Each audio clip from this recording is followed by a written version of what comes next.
With the immense success of Saints Row III, the future of the Saints Row franchise looked very promising, and the hype around the next sequel was strong, with many people anticipating what Volition had in store for the future of Saints Row. But behind the scenes, the development for Saints Row 4 wasn't smooth sailing as most people would assume, as the publisher THQ was facing bankruptcy, which all started with the U-Draw. Remember that? Yeah, me neither. The failure of the U-Draw game tablet, which was eventually ported to the 360 and PS3, cost THQ millions of dollars that they couldn't recover from, but they did try to do everything they possibly could, which leads me onto the $30 Enter the Dominatrix DLC that started as an April Fool's joke and turned into a real DLC expansion for the third game, which was then expanded into a full-blown sequel using the original core concepts and resources from the DLC to generate more revenue and capitalize on the success of the third game by making the fourth game the most bombastic, over-the-top entry yet to potentially save THQ from bankruptcy, which failed before the game was even released, as THQ collapsed in early 2013, pushing Deep Silver as the brand new publisher for Saints Row 4, and we all know how everyone feels about Deep Silver. With all this mess occurring, it would have been much easier to expand on the creatively ambitious Enter the Dominatrix DLC, which was already huge in scope, than to create a brand new sequel from the ground up, speeding up the overall process to develop a brand new title, but allowing the development team more time and resources to build the sequel. The original plans for Saints Row 4, also known as Saints Row Part 4 or Saints Row 4 Prime, however, was very interesting to say the least, as the game would have had an evil clone of Johnny Gat going back in time to recruit evil historical figures and bring them to the present day, such as Genghis Khan, Cleopatra, and Stalin, with each of them forming a gang in a brand new city. The idea was the story was going to go forward where Johnny Gat basically was cloned, but he came back evil. Really, really super fucking evil. And if they cloned him, he basically got the idea. It's like, well, I'm going to bring back every badass from history. I'm going to bring back Genghis Khan. I'm going to bring back Cleopatra. And there was a couple other guys from history that they brought back. They were I think I remember that. Yeah, Joseph Stalin. Yeah, you were going to bring back Joseph Stalin. And Evil Gat was going to use these as like the gang leaders. And it was going to be a brand new city.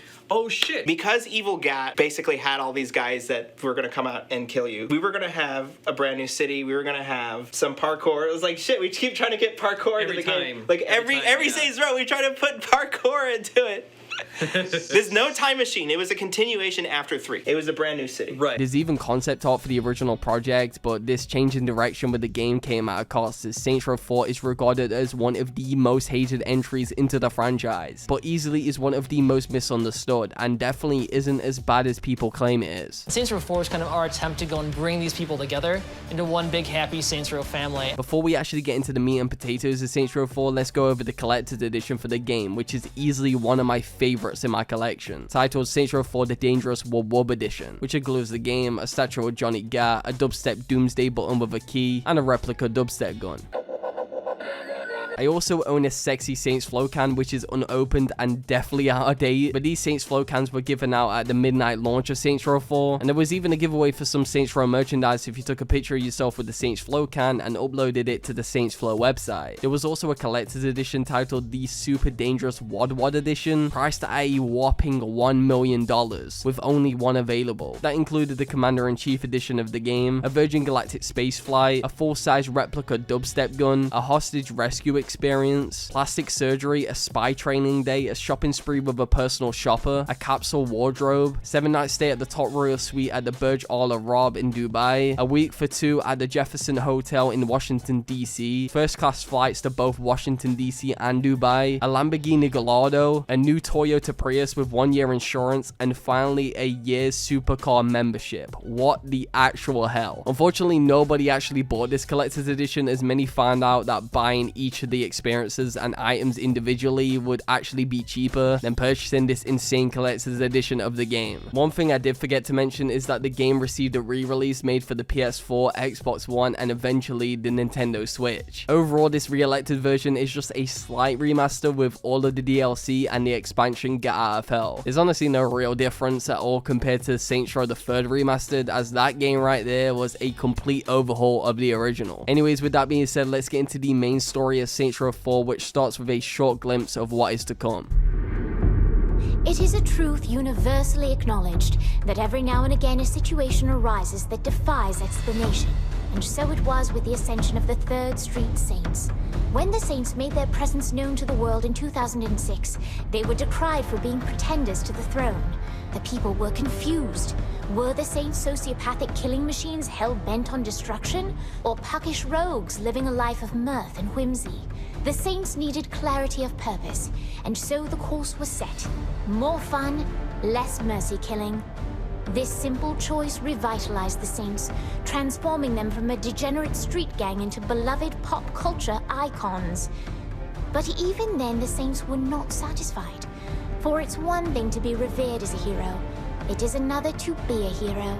And that, my friends, is where our journey begins. Sometime after the canonical Save Shawnee ending of Saints Row III, the boss alongside Shawnee and Pierce fly out to a desert in the Middle East on an assassination mission to take out Cyrus Temple, as he is leading a terrorist group and is planning to nuke Washington DC because he's gone crazy or something, as he hates the Saints and thinks America's leaders made a mistake in sparing the Saints' lives after the 3rd game. All whilst Long Tall Sally by Little Richard blasts in the background, an absolute classic and clearly a parody of the helicopter scene from the movie Predator, if you guys know what I'm talking about. As the trio make their way over the desert, Kinsey goes over the plan once again over the radio, which starts with the trio meeting up with a brand new character, Asha Odekar, who is an MI6 agent and has previously worked with Oleg, Kinsey and Burt Reynolds, making her a trusted British associate. But of course, Pierce is skeptical and the boss can't comment considering his mic doesn't work, in typical 3rd Street Saints style. Moments later, the trio meet up with the MI6 agent, assisting them in this assignment. We're 3 minutes behind schedule. We need to move. You're a real people person, aren't you? I'm sorry, is this a counter-terrorist operation or a Saints flow shoot? I'm Sean. Asha Odekar, follow me.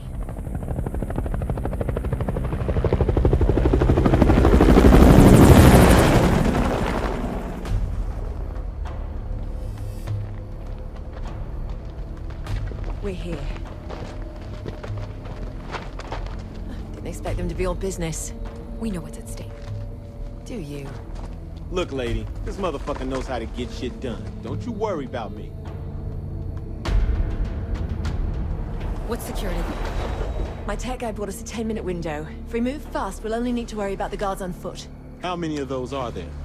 Don't know about the numbers inside, but there are about 8 marching the perimeter. On my signal, we... Oh, hell.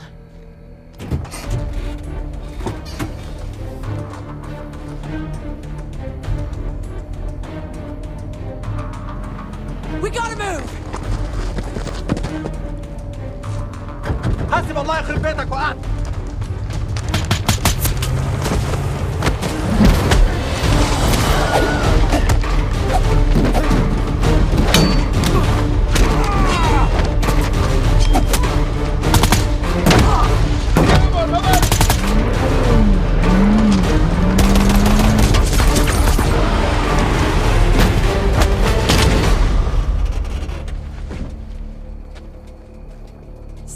For subtlety. Don't worry about it, honey. Subtlety is not really our thing. Come on, this way.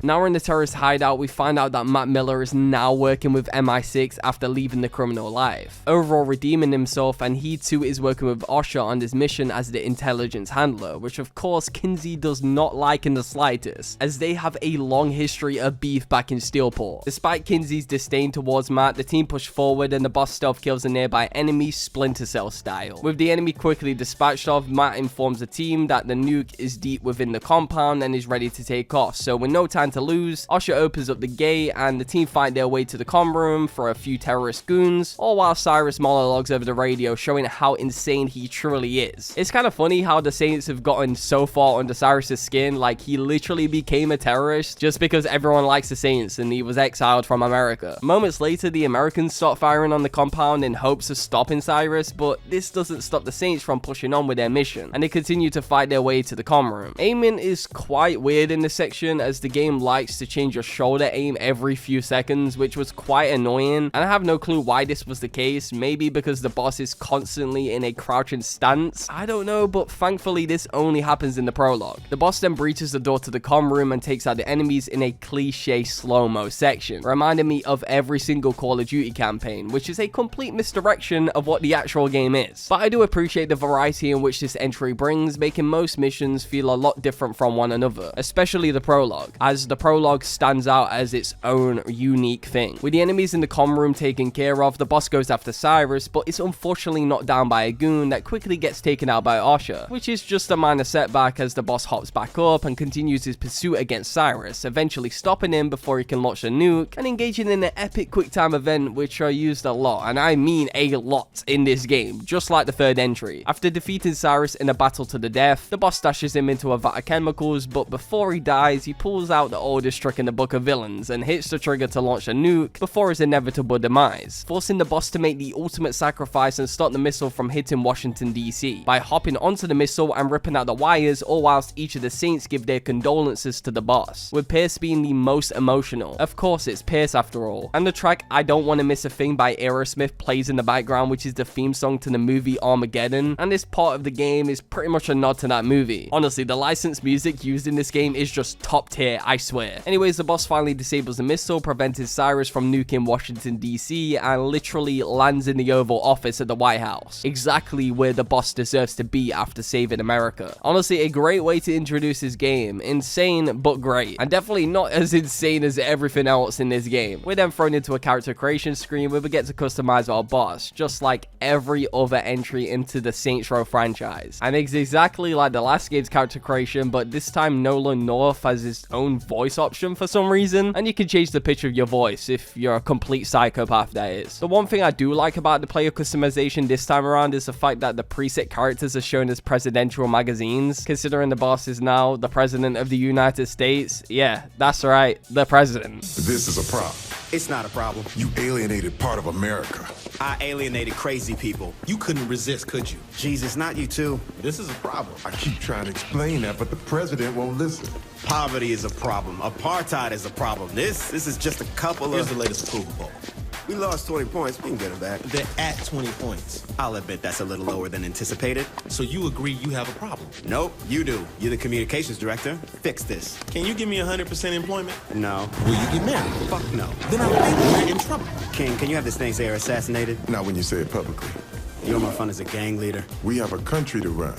Fun isn't part of the equation. There's a septic truck when you need one. As you can see, Benjamin motherfucking King is back and is the president's chief of staff after helping the boss get elected for president, considering it's been a long time since he was a gang leader. Even writing his own book on his experience titled Regicide: The Rise and Fall of the Vice Kings, which became a best-selling novel and was actually adapted into a movie. And of course, the First Street Saints have gone from celebrities to government officials, the final step in taking over America with nothing else standing in their way whatsoever. Anyways, the boss heads over to the press conference as presidents do, but on the way he runs into Keith David. Yeah, the Keith David, starring as himself and the vice president instead of Julius. But don't worry, it isn't the last time we hear of Julius Little. Anyways, Keith gives the boss the option to push a bill to solve world hunger or cure cancer. Of course, I chose to eliminate cancer. Screw cancer, like seriously, screw it. The boss then punches a dude in the nuts and oh my God, not this moron again. Josh invites the boss to watch some Nightblade with him and Oleg at Camp David and goes in for a high five, but of course the boss declines and witnesses Oleg punting a crazed Saints fan. It's a bad day for that fan, but an even worse day for the Saints as things go from bad to batshit insane after Shawnee informs the boss something nobody would see coming. Jesus, what's going on? They think we're about to be attacked by aliens. I gotta go. This is serious. You know that Kinsey's been saying the same thing. When did you start taking Kinsey seriously? When the people who helped us save the world said we should. All right, I'll swing by after I...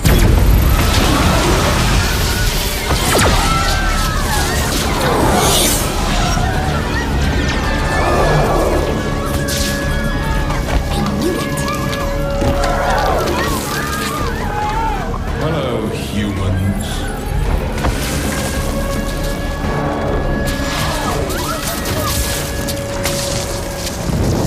Ladies and gentlemen, this is not a time for fear, but a time for celebration. Today, the best and brightest among you will find salvation within the Zin Empire. I'm smarter than all these people. Delightful. Kinsey, no! Protect the president! I do love your spirit, my dear. I'm Zinyak. Pleasure to meet you. Would you like to join me for a ride? Splendid. Now that aliens are literally attacking the White House, and we're not even a smidge into the insanity this game has to offer, the boss stashes his security away and heads over to the Oval Office for some more weaponry to fight off the aliens. With the brand new weaponry in hand, the boss fights his way to the portico, and on the way, each of his crew is taken away, starting with Keith, then Pierce, and Ben King. Save yourself!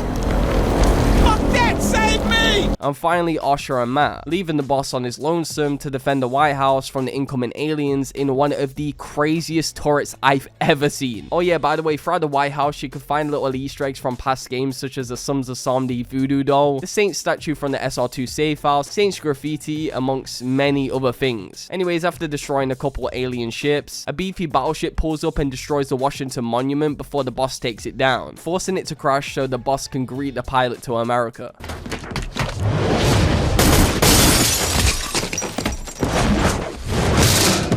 Why do you humans enjoy leaping so much? Get off my lawn, you son of a bitch! Zinyak, the leader of the Zin Empire, turns out to be a fierce opponent, wiping the floor clean with the boss after a pretty underwhelming quick time event where we literally get thrown around like it's nothing. For the first time ever, the boss has met his match, a goddamn alien.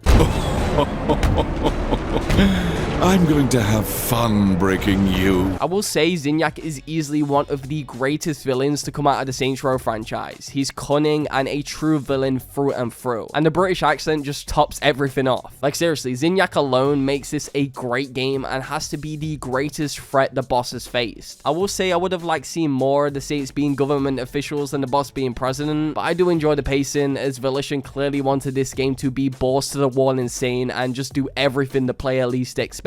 After being defeated by Zinyak, the boss wakes up in a 1950s version of Steelport, which turns out to be a jolly sitcom of sorts called Leave It to the Saints, which is clearly a parody of Leave It to Beaver. Anyways, the boss happily makes his way towards the kitchen and sits down to eat some pancakes his wife made, all while she references a few characters such as Dex. Yeah, Dex. Cheers Volition for teasing us. It feels great knowing we will never get to confront him and put him in the dirt. After eating his favorite breakfast and coming across a Genki home phone, the boss goes outside to fetch a newspaper, which is easier said than done because it took my entire strength for spamming the right trigger to pick it up. With the newspaper collected, a nearby cop invites the boss to meet the people of Steelport because he's the president, of course. And if you couldn't tell by now, something is completely off, as when the boss drives over to the diner to meet the citizens, we're unable to speed up or even drive in the wrong lane. But this 1950s hellhole gets even weirder, as when the boss arrives at the diner, he stubs his toe and poses for a pic, but then quickly realizes how out of the ordinary this town is as he enters the diner.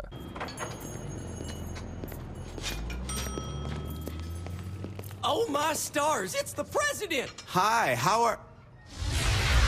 What the f***? We don't use that kind of language here in Steelport.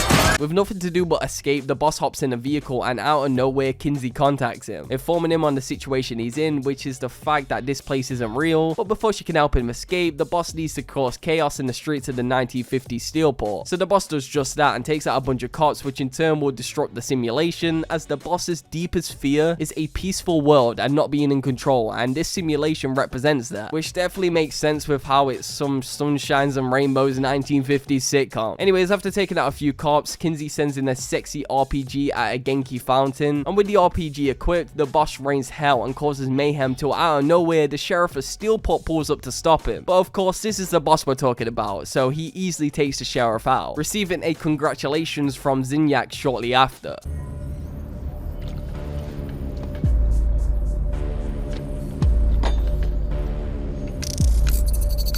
I'm impressed. Where the hell are... Fuck me. I should have realized a prison of peace would never hold a sociopath like yourself. I'm more of a puckish rogue. A rose by any other name. You trying to kill me or sleep with me? Charming. See, there you go with those mixed messages again. Then allow me to be perfectly clear. I am the architect of your reality. I build what I want. I destroy what I want. And your bravado means nothing.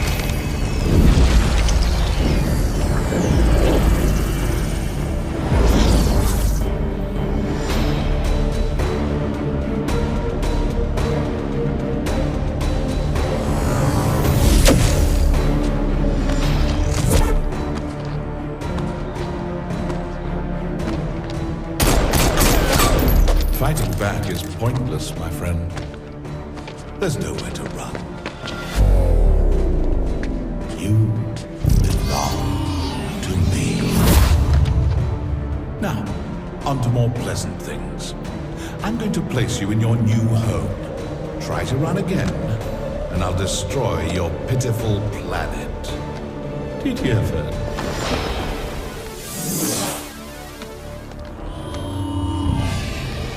My friends, each of you are guilty of crimes against the Zin Empire. But today is your lucky day. Today, you get to be a part of a new work release program. Swear your fealty, and I will empower you to be wardens of Simulation 31. You will have one purpose: torment the President of the United States. Beyond that, the world is yours to toy with. Ravage it. Indulge in your basest desire. It makes no difference to me. Just leave the prisoner alive. I want them broken, not dead. Go now and tear their world asunder. Like I said, just an amazing villain. Now that the boss is in the simulation of the modern Steelport we all know and love, Kinsey explains exactly how she's able to communicate with the boss, which involves her projecting her voice into the simulation's audio system, pretty much acting like an all-seeing eye of some sorts. Considering this might be some players' first Saints Row game, we start off with the basics, starting by stealing the car and heading over to Friendly Fire to purchase a brand new gun. On the way, the boss goes over what upgrades he would like in place for the White House, just so Kinsey can take note, such as more stripper poles. I mean, you can never have too many stripper poles. After a short drive, the boss arrives at Friendly Fire and purchases a brand new weapon along with an upgrade. The weapon upgrades have been turned up a notch this time around, as you can upgrade various parts of your weapon rather than just simple levels, like the clip size, damage, recoil, and reload speed, making upgrading your weapons vital the more you move through the story. And just like the last game, you can't downgrade weapons, so you're stuck with disgusting looking acid bullets on your SMGs for the rest of the game, which you upgrade to the armor-piercing ammo, so be careful when making upgrades. Also, for some reason, I fully upgraded my guns, but randomly the upgrades were removed some time after I purchased them. I have no idea why, and trust me, I nearly smashed my monitor because I worked my arse off for that cash. Speaking of cash, you can also use cash to customize your weapon skins this time, which is pretty sick. And these weapon skins aren't just a random camo like Call of Duty or some boring game like that. No, they completely changed the entire model of the weapon, making it look and sound like a brand new gun whilst packing the same punch. You could even change the pistol into Han Solo's blaster, which is just absolutely peak. Oh, and don't get me started on the fully upgraded full choke silent shotgun. It's just wow. I didn't know a weapon could be so fun and so powerful to use. With a brand new weapon equipped, the boss heads outside and is swarmed by cops. So he quickly takes them out, which takes about 20 seconds considering he's faced far worse. I think this is the perfect time to talk about the gunplay, which is very similar to Saints Row the 3rd, if not identical. Other than the fact it's way more chaotic this time around, and of course, I prefer the old style of 1 and 2, but I don't mind the more modern style considering that's only half of the combat this time around. The other half is, well, you'll see. But the range of weapons this game has to offer is absolutely bonkers, such as the alien rifles, of course, the American minigun, which is beyond overpowered, the goddamn TF2 flamethrower, and many more insane weaponry. The fact that people hate this game is insane to me. Anyways, we're then introduced to a familiar diversion called Flashpoint, where you just kill a bunch of enemies, that's it. Yeah, Saints Row 4 loves to throw activities and diversions in story missions to introduce them just like the last game. With the flashpoint taken care of, Kinsey offers the boss a place at a hideout, to which the boss refuses, but with nowhere else to go, he sucks it up and heads there. But on arrival, it turns out that Zinyak destroyed all signs of the Saints from the simulation, leaving the boss with no safe houses, and even Planet Saints turning into Planet Zin. Absolute blasphemy, if I do say so myself. Whilst Kinsey figures a way to get the boss out of this simulation of the more depressing version of Steelport, if it couldn't get any more depressing, the boss purchases some brand new threads and upgrades a car. Well, adds a bike on the roof of a car, which is single-handedly the greatest upgrade you can make. The clothing customization remains the same. Once again, it's not as in-depth as SR2, but the car customization on the other hand is arguably the best it's been in the entire series, but is practically useless as you'll hardly be driving in this game. And when I say hardly, I mean pretty much never. And just like the weapons, the wacky vehicles are better than ever. Like seriously, I want whatever the devs are smoking. Now that god-awful 1950 sweater has been removed, Kinsey informs the boss that there's a few loose bits of code around the simulation, also known as data clusters, which could be useful. So the boss heads to a few nearby cluster locations, and as he collects each one, Kinsey learns more about them and figures out that the boss can upgrade his abilities with the clusters. Unfortunately, as the boss collects the final data cluster, he comes across his destroyed apartment. Rest in peace. But that doesn't matter, as now that we have enough data clusters, we can buy both the super jump and super sprint ability. Yeah, you heard that right, we have superpowers. After completing a short training section testing out our newfound powers, Kinsey throws the boss into a brand new activity called Blazing, which is a twist on the usual trailblazing we all know, as this time we take part in a race that involves super sprinting and super jumping, hitting checkpoints and collecting green orbs to increase our speed, all whilst avoiding firewalls along the way. Pretty easy stuff. With the Blazing course completed, let's go over the traversal in Saints Row 4, which is easily some of the most fun I've ever had whilst navigating an open world map, especially when collecting the clusters. Yeah, I said it, collectibles are fun in this game, and that's all thanks to the superpowers we unlock, making it easily one of the best superhero games out there. Even being able to upgrade the super sprint and super jump, making the boss a complete badass that can run at walls, glide across the map, and run on water. I know we had a bunch of great superhero style games out at the time, such as Prototype and Infamous, but come on, this game easily competes with those in terms of gameplay, and the addition of being able to listen to music outside the car as you're mainly sprinting and jumping and gliding all over the place just makes the experience 10 times more enjoyable. There is no way someone can play this game and actually hate the gameplay side of it, especially the traversal. Despite testing our speed with the Blazing activity, Kinsey has more tests up her sleeve, starting with a tower to test the boss's jump ability. These towers are scattered throughout the Steelport simulation and are probably some of the most simple and most fun diversions to engage in. Literally, all you need to do is climb the tower and collect clusters, that's it. And once you reach the top, you activate the tower. With the first of many towers activated, next we do some insurance fraud. Well, just fraud, as this is a simulation after all. There's nothing too different with this activity compared to the previous games, other than being able to pull off some crazy combos, but overall it's just the same insurance fraud we all know and love. Next, Kinsey wants to see how much destruction the simulation can take, so the boss hops in a tank and causes mayhem. Yep,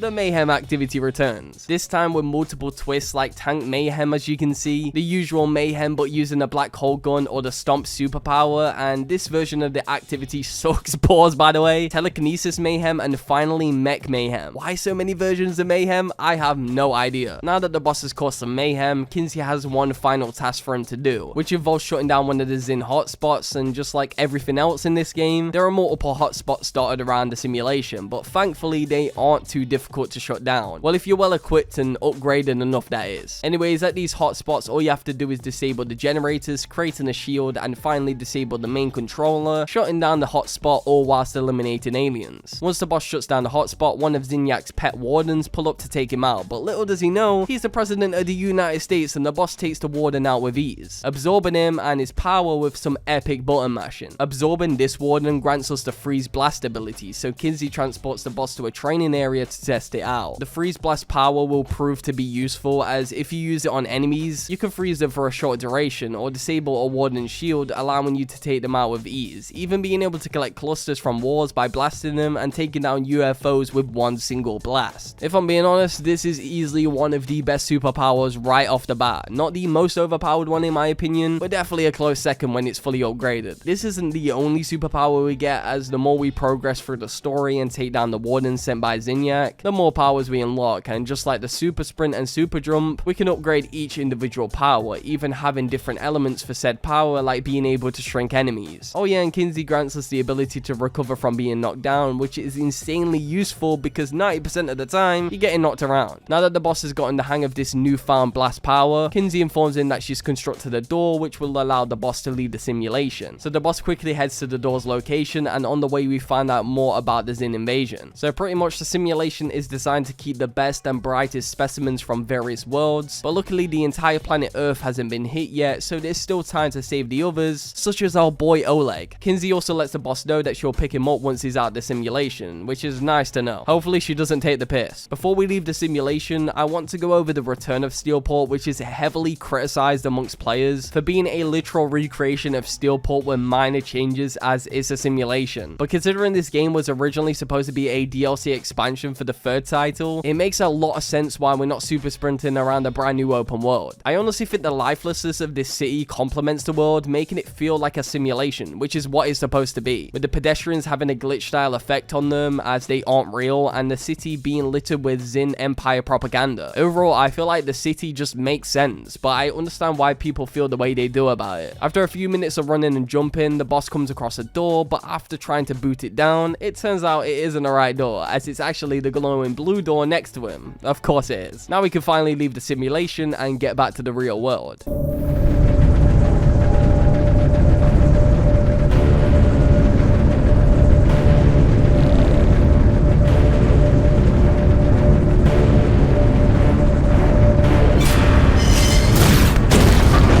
If you couldn't already tell, this game is heavily based on the movie franchise The Matrix, and it definitely shows, which is a huge positive for me because I love the Matrix movies. No, like seriously, I watched the first one on repeat growing up on my little DVD player. Anyways, the boss makes his way through the Zin ship in his birthday suit and eventually steals a weapon from one of the worst alien gods in the galaxy. With a brand new alien rifle in hand, the boss fights his way to a platform of sorts because it's an alien ship and he has no idea where he's going. Either way, the boss defends his position and takes out waves and waves of aliens till Kinsey arrives. I can't lie, the alien rifle feels amazing to use, especially when you hit headshots, as you're pretty much taking down the standard enemies with one bullet to the head. 20 minutes of shooting aliens later, Kinsey finally arrives alongside Mr. Keith David.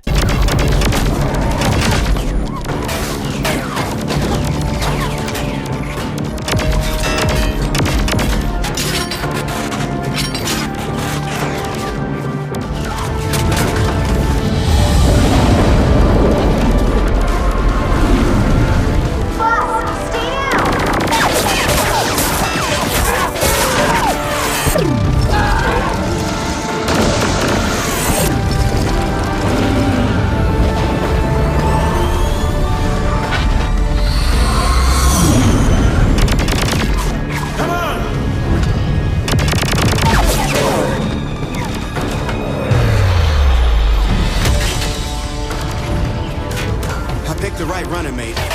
Damn right.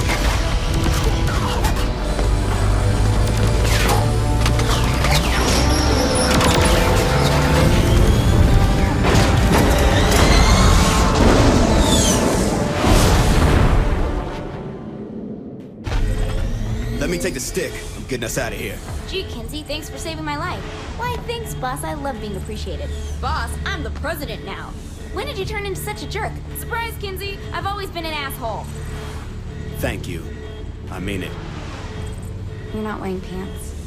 It's just got weird. A little bit. Can I fly now? Knock yourself out. The fact that Kinsey saved Keith from the simulation first is just wow. I mean, I would do the same thing. It's Keith David after all. With the boss's excellent flying skills, he escapes the Zin ship by taking out various alien aircrafts and performing barrel rolls. Yeah, barrel rolls. Clearly referencing the Star Fox games. But that isn't all, as whilst the boss is flying through the Zin ship, the track What Is Love by Hadaway is blasting in the background. A certified banger for an epic escape. God, I love this game. A few barrel rolls later, the crew escape the Zin ship into outer space.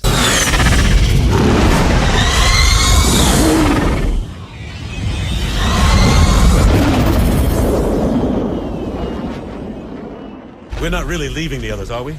Hell no. But if we're taking the fight to Zinyak, we'll need all the help we can get. Kinsey, can you get in touch with Oleg? Yeah, we should be in range. Huh. I always thought Nightblade was just vampire show. Oh no, my friend. It is the essence of drama. Hey, you need to take that? You know anyone with the 217 area code? Is that St. Louis? Probably tell Margaret. Oof. Ignore. Voicemail? You want me to leave a message? Ah, fuck.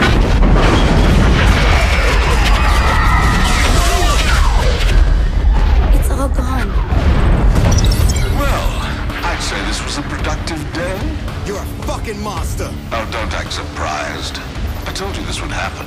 You killed 7 billion people. Whoops. We're done talking. He's not getting away with this. You're goddamn right he's not. Kinsey, can you use this thing to place me back in the simulation? Yeah, I think I should be able. Do it. Wait, you want to go back in there? You can't kill Zinyak plugged into a computer. I can kill a lot of people with a computer. You? Sure. You need help setting the DVR. If taking over a small part of the simulation led you to me, taking over the whole damn thing has to do something good. You don't even know what will happen. She probably does. The president is right. Whenever the simulation is disrupted, I have a small window to work my way inside the Zin security network. The more it's disrupted, the more time I'll have to map out Zinyak's mothership. I can identify structural weakness, locate where they're keeping our friends. And find Zinyak. Yeah. Right. Let's do this. When historians look back on the fall of the Zin Empire, this will be the defining moment. An act that was supposed to demoralize, galvanized, and a course was set that the Saints could never back down from. But even more monumental is this. If the Earth was not destroyed, pragmatism would have won over desperation, and the Saints would never have been reunited with the most dangerous man in all of history, Johnny Gat. But ever as always, I'm getting ahead of myself. Like all good stories, the second act begins with a call to action and the building of a robot.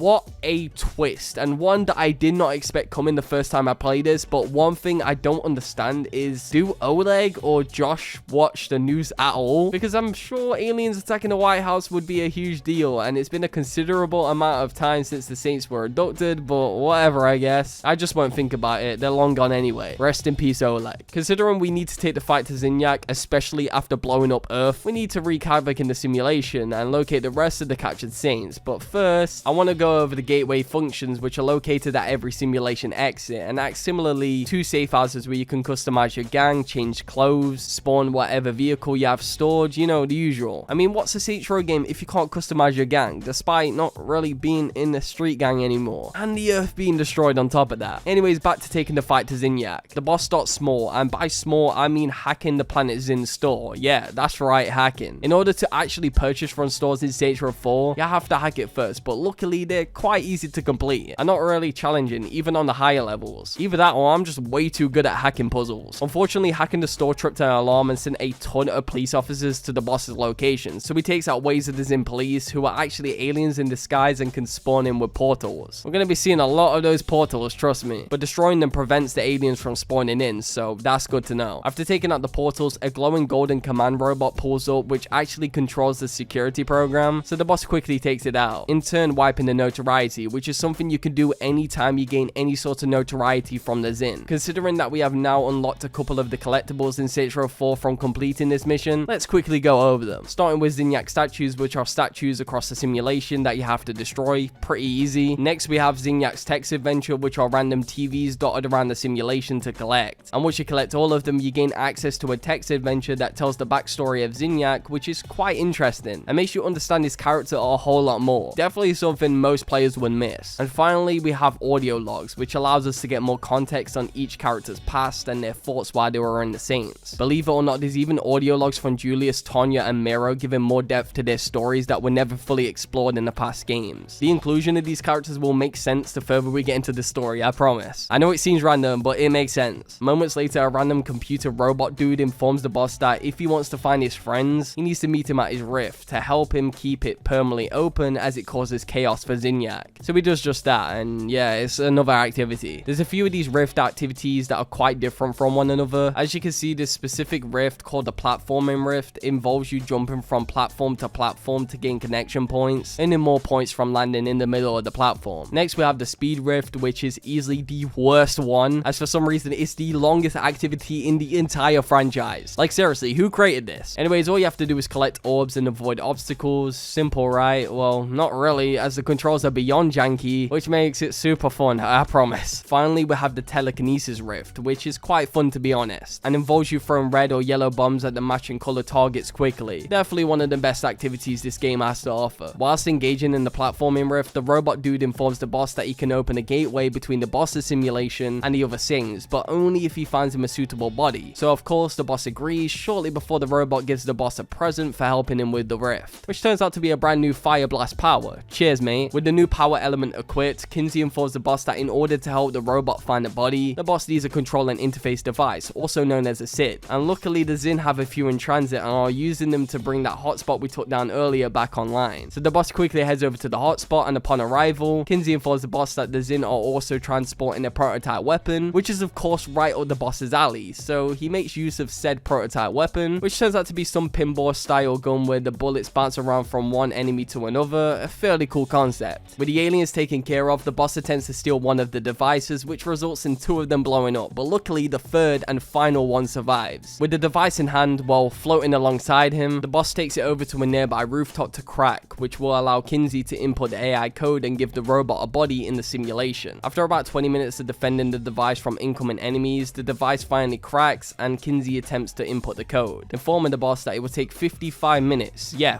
55 whole minutes. But luckily for us, we don't have to waste just under an hour waiting for the code to be inputted, as Kinsey lets the boss know that the connection is just slow in the area and suggests that he take the device elsewhere to speed up the process. But of course it will be heavily guarded, so he does just that, because who is actually going to wait 55 minutes? Like seriously. On the way to the power source, the boss suggests that Matt should be the first person that they save, as he's useful and obviously has turned his life around, which doesn't sit well with Kinsey whatsoever, as we all know she does not like him. After a few minutes of running, the boss finally arrives at the power source and takes down a couple of aliens before starting the download, which brings it down from 55 minutes to 16, but once again it isn't fast enough, so Kinsey searches for additional access points to increase the bandwidth, whilst the boss defends the device from waves of incoming aliens. Eventually Kinsey locates two nearby access points, so the boss quickly heads to each location and activates them, speeding up the download process a bit too much, causing the device to overload. So before the device overheats and blows up, the boss quickly heads back to the device and cools it down with a freeze blast. Thank God we have superpowers, in turn bringing down the download speed to around 3 minutes, which is the perfect amount of time to take out a few more waves of Zin. Whilst defending the device, Kinsey lets the boss know that she's also found a body for the robot aboard the ship too, which is quite nice, as who would want to be trapped in a simulation? 3 minutes later, the robot, also known as Sid, finally has a body, but before they have chance to celebrate, a warden pulls up, forcing the boss to take it out and absorb it for a brand new power. And what exactly is this new power? Well, it's freaking telekinesis, where you can move anything and everything with your mind. Definitely my favorite of all the powers you can unlock in this game. The main reason being that the explosion element of telekinesis is beyond overpowered, as it literally turns vehicles and people into explosives. So if you fully upgrade the telekinesis power, you're pretty much unstoppable. Anyways, now that we've unlocked a brand new ability, the boss tests it out on a brand new edition of the Professor Genki show called Mind Over Murder, where you use telekinesis to pick up vehicles, people, and Professor Genki heads and throw them into the correctly colored floating rings, racking up points along the way. Unfortunately, Mind Over Murder isn't as iconic as the classic Professor Genki super ethical reality climax, but it's still fun nonetheless. Well, unless you get stuck in a glitch, that is. Now that we've got the hang of telekinesis, it's time to free Matt, and once again, Kinsey is reluctant to do so, but has no choice but to go along with it, as it's the boss's choice. So the boss quickly heads over to the broker's shillelagh, as that's where Sid can open a gateway to everyone's personal simulations, starting with Matt's. I was shocked when the boss picked you to be the vice president, but you ended up working out.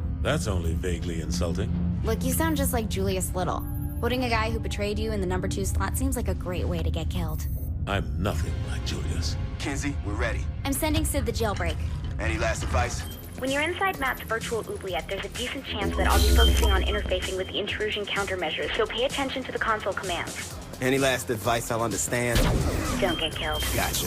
At the start of each rescue, we get a short overview of the character we're about to save, which involves information we pretty much already know. But I guess if this is your first Saints Row game, then it gives you some context, but who is actually playing the 4th game first? Like, come on. Now that we're in Matt Miller's simulation, Kinsey tries to grant the boss a tank, as he has no weapon, which throws us into a top-down tank section, which controls 100 times better than the previous game, but it's still quite jarring, as we're not here to play a top-down video game. After a few attempts of switching the boss's POV and nearly getting him killed by spawning more tanks, Kinsey finally changes his POV and informs the boss that there are 3 data towers controlling the security in the simulation that's keeping Matt prisoner. So the boss makes his way through the simulation, taking out each of the gate keys and shutting down the security, all while Zinyak mocks him for attempting to rescue someone that tried to kill him. Unfortunately, when the boss arrives at the final gate key, Zinyak makes it invulnerable, forcing Kinsey to work her magic and counter it with Order 66. I'm not even joking, they had to throw a Star Wars reference in there. Initiating Order 66 works like a charm, and Kinsey spawns in a Tron style bike for the boss to use. With the Tron bike equipped, the boss quickly makes his way to the IO tower, which is Matt's prison, and on the way Zinyak mocks him once again, but this time by quoting Macbeth. I mean, of course he reads Shakespeare, he has a British accent. A few minutes of driving through the cyber war later, the boss arrives at the tower and Zinyak presents him with an important choice. Save Matt and continue on his path of destruction, in turn eventually making the human race extinct for his reckless actions, or sacrifice himself and Zinyak will release the humans. Blue or red? A tough choice indeed, and to add the cherry on top, Zinyak displays various screenshots from previous games for clear fan service and to attempt to reinforce the fact that the world is a safer place without the boss in it, which surprisingly worked on me as I chose to sacrifice myself, which, if you could already tell, is the wrong decision, as apparently Zinyak lied. This is why you don't trust evil aliens. Of course, the boss chooses to save Matt. He'd rather take his chances to finally rip Zinyak's head off, especially after he blew up Earth. As the boss walks into the blue door, he's thrown into Matt's prison, which turns out to be a text adventure. Yay, so fun, am I right? Once the epic text adventure is complete, Matt is finally free. It's evident that Matt's worst fear is being stuck in a cyber world that he has no control over, or maybe it's facing against Killbane, which definitely makes sense for his character, and don't worry, we're going to be learning a lot about each of the Saints' biggest fears. Yes, even Pierce's. Now what the boss has to do is pick up Mr. Matt Miller, well, after a quick game of poker with Keith and Kinsey. I don't like the idea of us sitting around. Shouldn't we be picking up Matt? The kid could be in trouble. Keith, you gotta relax. The guy's an MI6 agent, for God's sake. He can take care of himself. You needed help getting out, and you're the commander-in-chief. That's a really good point. Why didn't we think of this earlier? Oh, I did. I'm just not a big fan of Matt. Kinsey! Come on! Can't I get some payback? Got a little lost, big deal. Or he got a little dead, who knows? Oh, he's fine. He's probably having the time of his life exploring Zinyak's ship. Despite Kinsey holding off from saving Matt as long as she can, she has no choice but to comply and work with the boss to save the Brit, even giving the boss a nice little present to do the job. You're really making a big deal out of nothing. This is a great opportunity for him to build character. Kinsey, this is not a time for a teachable moment. If we don't help Matt, he will die. Fine, take this.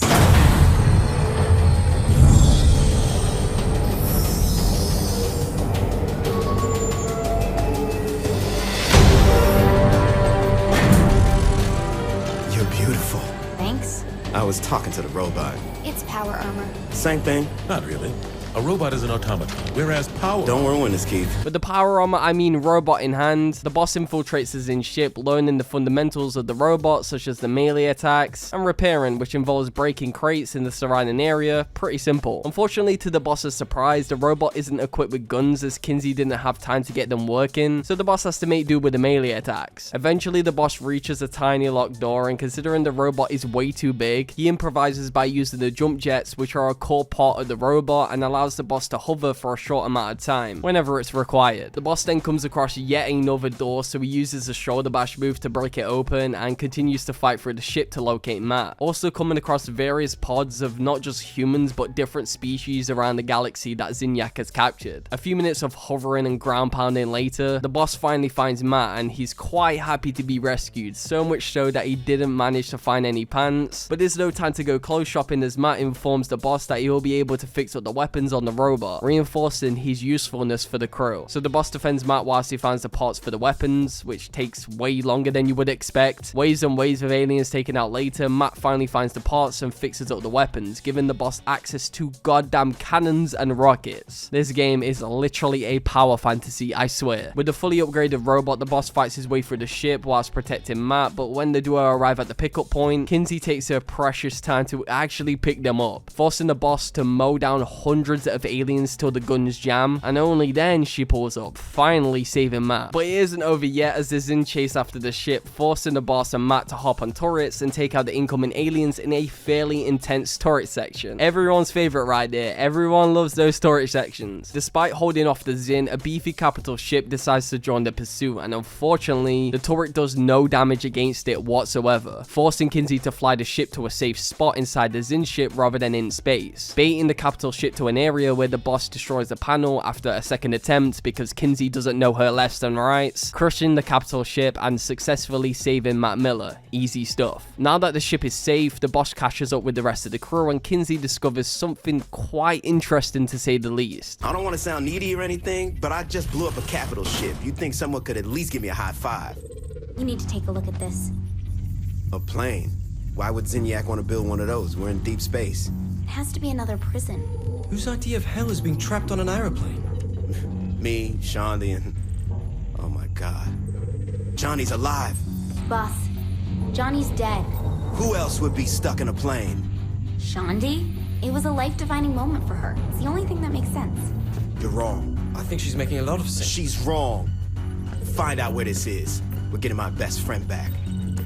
I just love how the boss isn't taking any other answer than the plain pointing to Johnny Gat being alive, showing that he desperately wants it to be true and to finally reunite with his best friend, which is a complete turnaround from the last game, as Gat's death had no real impact other than being shock factor, and the boss not even really showing much emotion at all, whereas this time you could tell he really cared about Johnny. Anyways, as the boss enters back into the simulation, he's greeted by a warden, as Zinyak is clearly not taking Matt's escape very well. So the boss quickly takes down the warden and absorbs its power, which turns out to be the good old super stomp ability, where you can create massive shockwaves that blow back enemies with a singular stomp. If I'm being honest, I rarely use this ability because of how fun both the telekinesis and blast powers are. One thing I did fail to mention is the side missions within Saints Row 4, not to be mistaken with the loyalty missions, as the side missions are just activities, diversions, and pretty much just taking over the simulation, but they do have some story to them, I guess, giving them more of a reason to complete, such as banking side missions consisting of Ben wanting to write a sci-fi sequel to his book, with the boss helping out by causing havoc in the simulation, or in simpler terms, completing activities and diversions, but mainly diversions above all else, such as security deletion, where you kill unique targets like the old version of yourself, a toilet, and Julius himself. Overall, it's kinda like a dumbed down version of Hitman. Chop Shop also returns as the rebranded Virus Collection, which is similar to the previous games but way easier, as it points you to the vehicle location. And last but not least, Virus Injection, where you just survive waves of different types of enemies. Pretty straightforward. In the meantime, whilst Kinsey finds out where the plane prison simulation is, we engage in a loyalty mission with Matt. Yep, just like Mass Effect, we have loyalty missions for each of our crew members, and these act as a way to give each character closure or further their character development, also giving them a cool outfit and superpowers in the simulation, alongside getting the true ending to Saints Row 4. So with that being said, the boss meets up with Matt in his self-created simulation, which turns out to be his own fan-written episode of Nightblade. As we all know, he's a huge fan of the show. The Nightblade fanfiction starts with the boss and Matt fighting against an army of minions, well, zombies, in the 3-point casino, and unfortunately the boss's superpowers don't work in this world, which is quite annoying to get used to, as it makes the game feel more akin to Saints Row 3. Moments later, Nightblade informs the duo that his arch nemesis, the Cardinal, isn't at the casino, and as the duo leave the casino, Nightblade makes his entrance by pulling off some of the most unnecessary moves since Leon Kennedy in Resident Evil 4. After Nightblade glazes Matt, because of course he does, as Matt wrote this simulation, the duo hop in a sexy Nightblade style car and follow him towards his arch nemesis. On the way to battle, Matt gets really excited and asks for the boss's opinion so far, to which the boss responds that the killing zombies part was alright. We also find out that this specific simulation was written for Asha, but she rejected it as she's not into the Nightblade universe whatsoever. Neither is the boss, but at least the boss is willing to try and connect with Matt through LARPing a vampire TV show. After a few minutes of driving, they're ambushed by the Cyprian Order, who are the bad guys in the Nightblade universe, by the way. And after quickly taking them out, the duo continue to follow Nightblade, all whilst Matt explains the deeper lore of the Nightblade story to the boss. And surprisingly, the boss starts to really get into it and understands why Matt likes it so much, but this bonding moment is cut short, as when they arrive at the next location, Zinyak hijacks the simulation, changing up the story and turning Nightblade against Matt, forcing the boss to put the Zin version of Nightblade Nightblade down, well, after a few minutes of Matt running around because for some reason my game glitched. I seriously have the worst luck when it comes to game breaking bugs. With Zim Nightblade put out of his misery and Zinniac's twist on the story being rewritten, Matt receives his powers in the simulation and the boss hands him all the rights, titles, licenses, and merchandise to the Nightblade property as the last world leader from Earth with one condition: to never stop. I have no idea what that means. I honestly love the relationships that the boss builds up with each member of the Saints. It just proves he's more than just a sociopath, especially with this Matt Miller loyalty mission, as on the surface you'd think the two would have practically nothing in common, but as the mission progresses, the boss starts to open up to Matt's interests. I mean, what's a crew without some chemistry? Anyways, with the Matt loyalty mission completed, the boss tests his mettle in Superpower Fight Club. Yep, Fight Club is back, but this time on a bigger scale, as it's all about using your superpowers to your advantage, while surviving multiple waves of enemies in a huge arena, with the last wave containing the boss to fight against, such as Junichi and Julius. Yeah, you heard that right. I definitely prefer the old school Fight Club, but the inclusion of past enemies to fight is quite interesting, and combined with the superpowers, it's quite fun. Now that the boss has stretched his legs and slapped around a few goons in the Superpower Fight Club, Kinsey informs him that they finally have the location of the cargo plane, but is of course skeptical if it's even Johnny's prison, but the boss doesn't want to hear it and quickly heads over to the broken shillelagh to enter the simulation and see for himself. Surprised Zinniac went back to the well and hid this inside a broken shillelagh again.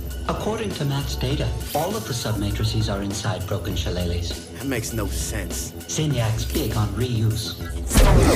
Coming, Johnny. Once inside the simulation, the boss fights his way back up through the cargo plane, a complete reverse from the mission back in Saints Row III, and after fighting his way through a ton of Morningstar goons, he arrives at a door that he's unable to open, so Zinniac takes the opportunity to mock him like he does for 90% of this game's runtime, till eventually the boss finally busts the door open to save Johnny.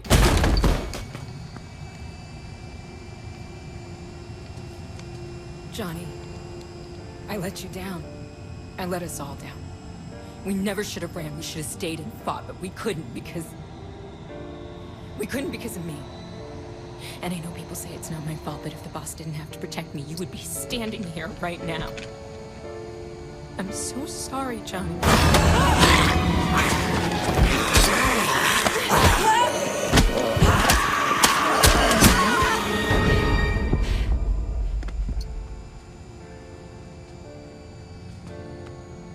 It wasn't your fault. We left him to die. He didn't save our lives so we could feel sorry for ourselves. Yes, I hate to interrupt this touching moment, but we haven't even got to the best part of this plane ride. Oh, fuck me. I'm coming, Shawnee. Yes, so Kinsey was right, this is Shawndee's prison, not Gat's. Which makes sense as Shawndee's biggest fear is being powerless, a fear of inadequacy in the face of adversity, and that's what this prison represents, especially in the next section, as after the boss heads back through the plane in a weirdly trippy sequence, the boss arrives at a nightclub that looks very, very familiar. And it all makes sense as when he arrives at the dance floor, DJ Veteran Child from SR2 is holding the SR2 version of Shawnee hostage, which is a complete recreation of the same mission from Saints Row 2. A pretty sick callback, but this time it isn't as simple to take down Veteran Child, as every time the boss kills him, another one spawns in, duplicating every single time. So Kinsey quickly gets to work and creates a weapon that deletes Veteran Child's code, preventing him from spawning in again. Once the weapon is created, the boss picks it up and disintegrates the Veteran Child clones with ease, saving Shawnee from this nightmare, but in turn splitting her up into two personalities, Shawnee and Fun Shawnee. You're remarkably calm right now. Hey, sometimes your exes try to kill you. What can you do, you know? You want to party? No, this isn't me. Shawnee, are you okay? This is getting weird. Get out. What's her problem? My problem? My problem is that I used to be you. This isn't a born-again thing, is it? Nah, she's future you. Makes sense. So what happens to me? What do you mean? Look, Shawnee, let's get out of... No. I want to hear what I have to say to myself. What did you mean, what happens to me? Well, evidently I become a total frigid bitch, so I just wanted to know what's up. Oh, you mean I stop sitting around smoking drugs from a broken light bulb all day. Guys, maybe we should... Yeah, you're lame now. You used to have fun. I used to be useless. What? The most memorable thing you ever did was get captured by your smoked out ex. That's not true. I'm sorry, and fucking half of Stillwater. Go team. I always thought you were just really friendly and hated pants. Someone gets it. I hate me. Let's get out of here. Unfortunately, Eliza Dushku didn't return to voice Fun Shawnee, but is instead voiced by another voice actress, Jennifer Jules Hart, and if I'm being honest, she does a great job at recapturing the personality of SR2 Shawnee. Of course, I would have liked to see Eliza reprise her role, but beggars can't be choosers, and Jennifer did quite well. Now that Shawnee is saved, well, both Shawnees, Shawnee informs the boss that Veteran Child is still alive in the boss's simulations, so the boss quickly heads over to Thunderpump to meet up with the two Shawnees and take out DJ Veteran Child once and for all. But first, Fun Shawnee suggests that they head to various drug deals to find something that will boost them for the face-off against Veteran Child. So the trio do just that and head to various drug deals across the simulation to test out the drugs, all whilst the two Shawnees bicker about their differences till eventually they find a dealer with the drugs they are looking for, which enhances the boss's superpowers, also giving the Shawnees superpowers too, which results in the two getting along and engaging in a friendly race against each other through the city. Once the race is over, the trio finally head to DJ Veteran Child's location, where unfortunately DJ VC is protected by a shield and the boss starts hallucinating furries because he's obviously tripping balls from the drugs. After taking out the furries, a bunch of DJ VC clones start spawning in, but as the boss takes them out, Veteran Child's shield gets weaker, so a bunch of killing later, Veteran Child is finally vulnerable, allowing the boss to take him out, but then he takes both of the Shawnees hostage, resulting in both Shawnees finally defending themselves and putting DJ VC out of his misery. Great character development, I must say. With the girls' night out going well, Kinsey informs the boss that she finally has a lead on Pierce, and considering Sid has delivered Pierce's simulation to him, he wants Kinsey to create some new programs for him, and I dread to think what those programs involve. Anyways, it's time to rescue good old Pierce. I've been researching your friend Pierce. Are you sure you wish to retrieve him? What kind of a question is that? An honest one. Historically, you spend nearly half your time ridiculing him. Yeah, but it's all in good fun. Making a man who risks his life for you and what you stand for the butt of your comedy routine is all in good fun? Yes. You're a terrible person. Can you give me the goddamn cipher? I'm saving his life, you know. You don't have to convince me. Just yourself. Drink up. We're talking about this later. I mean, Sid has a valid point about Pierce and the boss's relationship. I mean, since the beginning, the boss has been taking the piss out of Pierce, but I guess that's just their special bond. Now inside Pierce's nightmare, we witness him getting attacked by Saints Flow mascots in the Saints Row the Third penthouse. So already off the bat, Pierce's nightmare is insane. But trust me, it only gets more ridiculous as Pierce's biggest fear is the Saints image turning on him, and this is represented by something truly terrifying that the boss comes face to face with after collecting a few weapons. Look out! Here comes Paul! Yep, a giant Saints Flow can called Paul. Hopefully my Saints Flow doesn't evolve into that monstrosity. Anyways, the boss picks up an RPG and attempts to damage Paul, but gets clapped in the process, forcing me to restart, but luckily the second attempt goes well, and the boss manages to damage Paul, forcing him to dash the boss and Pierce across the map for an epic boss battle, where the boss fires a bunch of rockets at Paul, all whilst fighting mini Saints Flow mascots and dodging debris till Kinsey comes up with a plan that involves heading to a nearby island with a big statue on it and getting Paul's attention. So the boss hops in a chopper alongside Pierce and the boss attacks Paul with said chopper so that he follows them to the island, where they do a head inside the statue of Joe Magarat and somehow control the statue for a more fair fight against Paul. I have no idea how this works, but I love it. The statue proves to be more than useful as the duo beat the ever-living shit out of Paul using the simple attack and block buttons, eventually finishing him off by opening his tab, pouring out the drink and putting him on display. Rest in Saints Flow piss. That's just kind of fucked up. You ready to get out of here? Yeah. Can't wait to get back to Earth. Right, forgot to tell you. Earth got blown up. What? Now that Pierce is saved, he calls up the boss to let him know that one of Zinniac's guys are in the simulation and a shipment of trucks are being unloaded at the docks, which is the perfect place to start drawing out Zinniac's guy. So alongside Pierce, the boss drives over to the docks, and on the way the boss and Pierce engage in one of their classic karaoke sessions, and this time they sing along to Opposites Attract by Paula Abdul. I mean, what's a Saints Row game without the boss and Pierce singing together? It's honestly beautiful and definitely one of my favorite things in the entire franchise. Anyways, as the duo arrive at the docks, the boss destroys the monster truck trucks, and it turns out that it's actually the Brotherhood who are in the simulation guarding the shipment of trucks. Now that the trucks are taken care of, the duo drive over to the nuke plant, and on the way they engage in yet another karaoke session, but this time they sing along to Just a Friend by Biz Markie. An absolute banger, but then Zinyak decides to ruin the song like the absolute loser he is. You got what I need, and you say he's just a friend, and you say he's just a friend. No. Zinyak stepped on Biz Markie. Man, I can't wait to kill that bitch. Despite that unfortunate performance from Zinyak, the duo arrive at the nuke plant, and the boss is forced to check a few crates for nuclear waste till he locates it, and with the nuclear waste in hand, the duo hop back in the car and follow one of the fleeing goons. Whilst following the target, Pierce asks the boss if they could sing another song, but considering they've never sang more than twice, they sadly don't sing for a third time. After a few minutes of silent driving, the duo successfully tail the target to the airport, where none other than Mero himself is waiting. Yeah, the reason the boss had to destroy the monster trucks and take the nuclear waste is because they both had meaning to Mero. To be honest, it's about time Pierce had a good plan, despite them probably not having to go through all those loopholes to locate Mero. Anyways, the boss takes out Mero with ease for the second and last time, granting Pierce superpowers and a cool new Kung Lao style outfit. Now it's time to save Benjamin motherfucking King. What's going on? The president is about to enter Ben King's mind. So?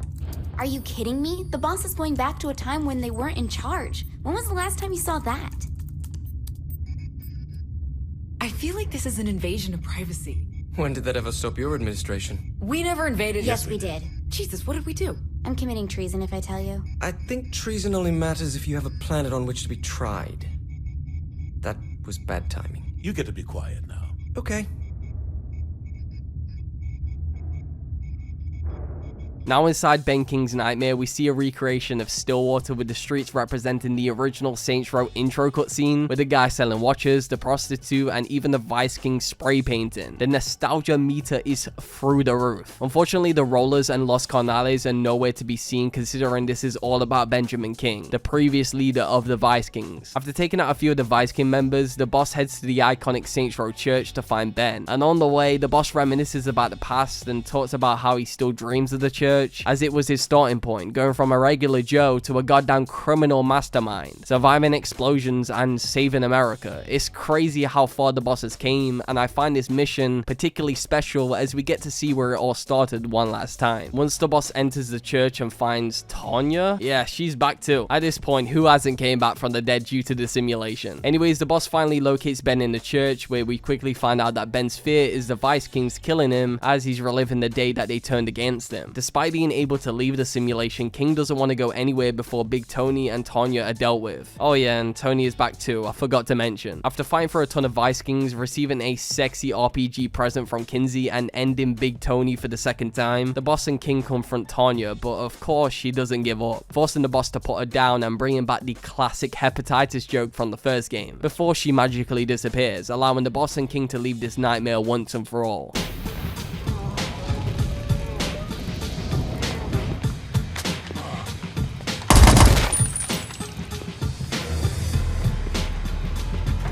So what's the situation look like out there? It's bad. Why do I have a feeling that's a big understatement? You know me too well. We have a plan? Kind of.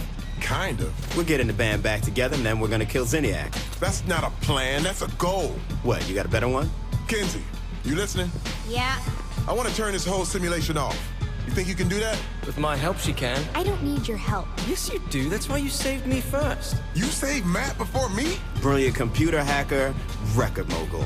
Experience with virtual worlds, experience with street gangs. My experience is empire building. Empire building? I'm sorry, who became fucking president of the United States? Who's the person that the fucking president of the United States asked to run their cabinet because they were way over their head? I was not in over my head. True or false? You called me at 3 in the morning asking me to run your election because you weren't polling for shit. There's some fine points you're glossing over there, buddy. You're right. You weren't asking me, you were begging me. Are you two finished yet? Keith, have you been watching the whole time? Yeah. And I'm just throwing this out there. I think there's only a passing similarity between me and Julius. Whatever, you're like the same person. How many of you guys are listening in on us? All of us?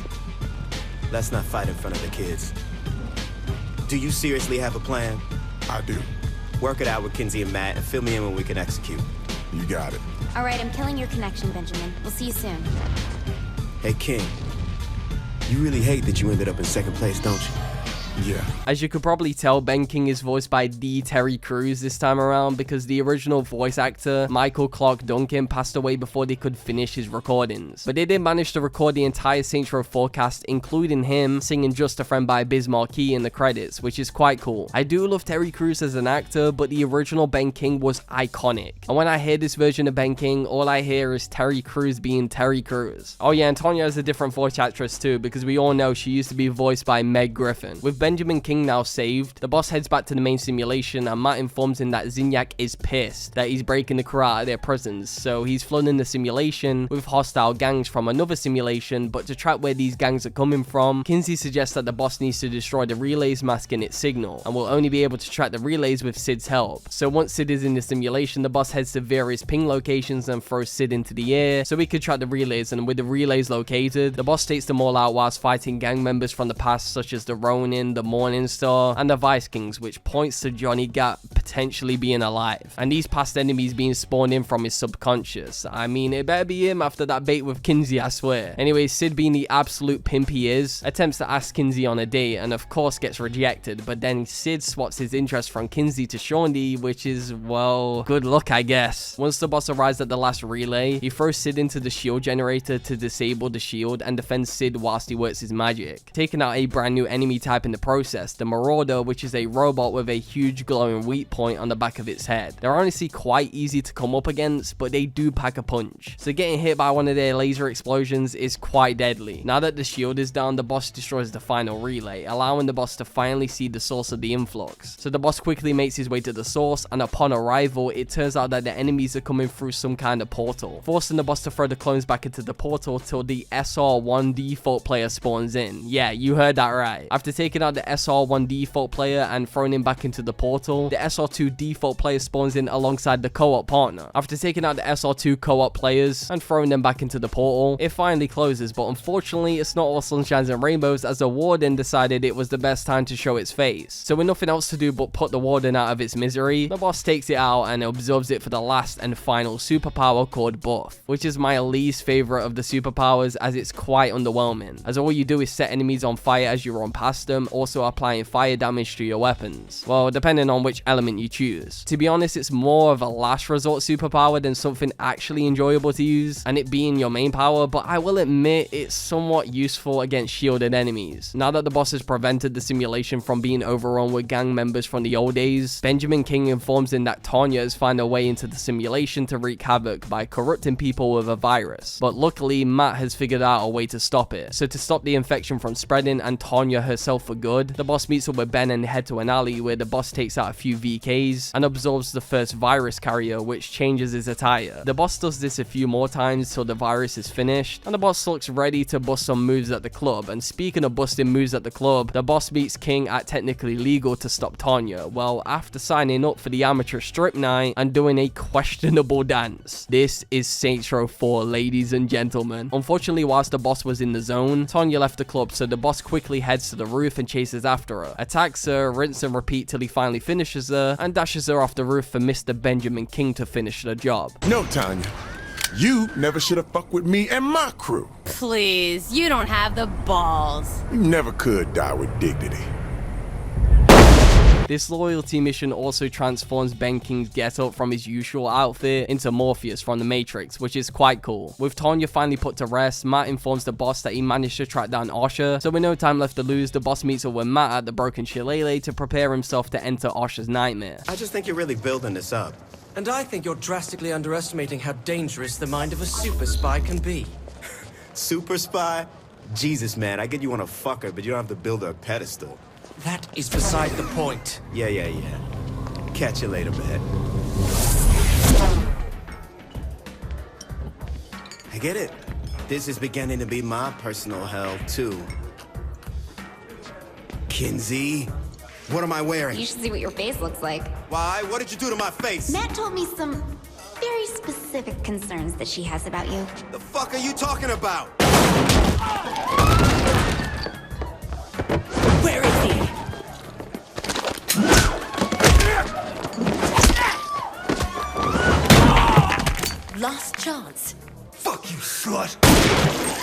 You're like Johnny Gat with better hair. I'm nothing like Johnny Gat. Fair, Gat was never self-righteous.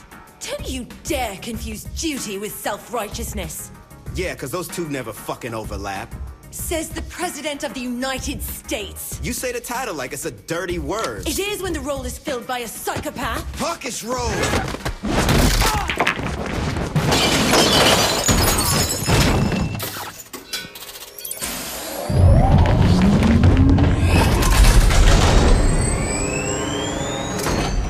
Hey, sis.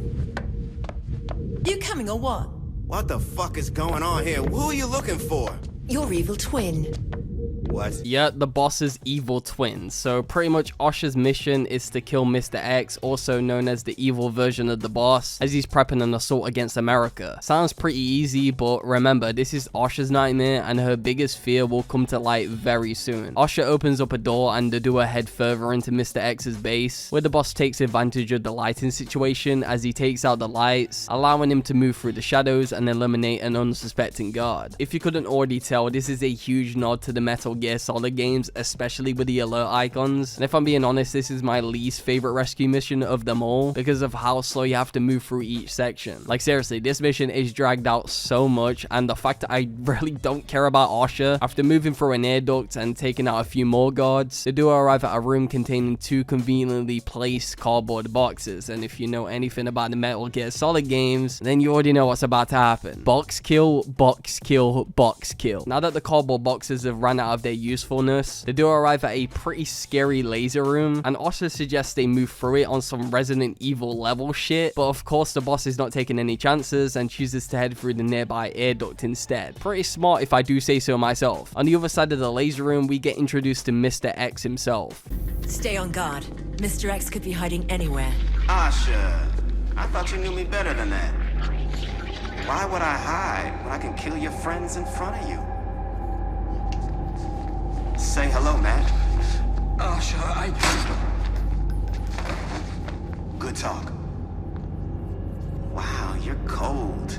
Johnny cried like a little bitch when his girlfriend got killed. I'm not gonna give you this satisfaction. Ooh, I love it when you talk tough. Then you're gonna fucking love me, you piece of shit. You.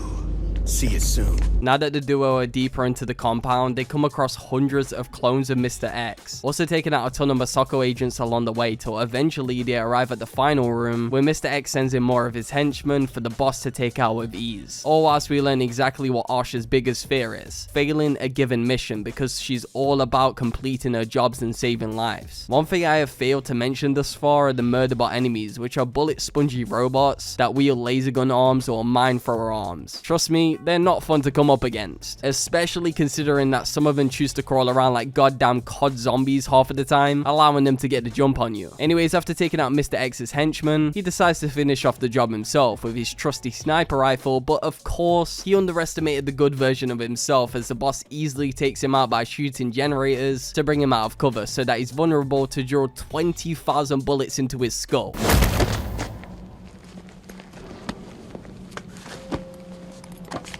Well, we killed me. Yeah, we did. You smoke? I do now. Evil me was kind of an asshole. Good you is kind of an asshole. Blame my parents. Daddy issues? Nah, just... forget it. Oh, don't like talking about your past. Don't see the point. Who cares what I did before I joined the Saints? Aren't you going to ask me about mine? I thought we were killing evil clones, not picking out place settings. Should probably get out of here. Once more for old time's sake. Yeah, why not?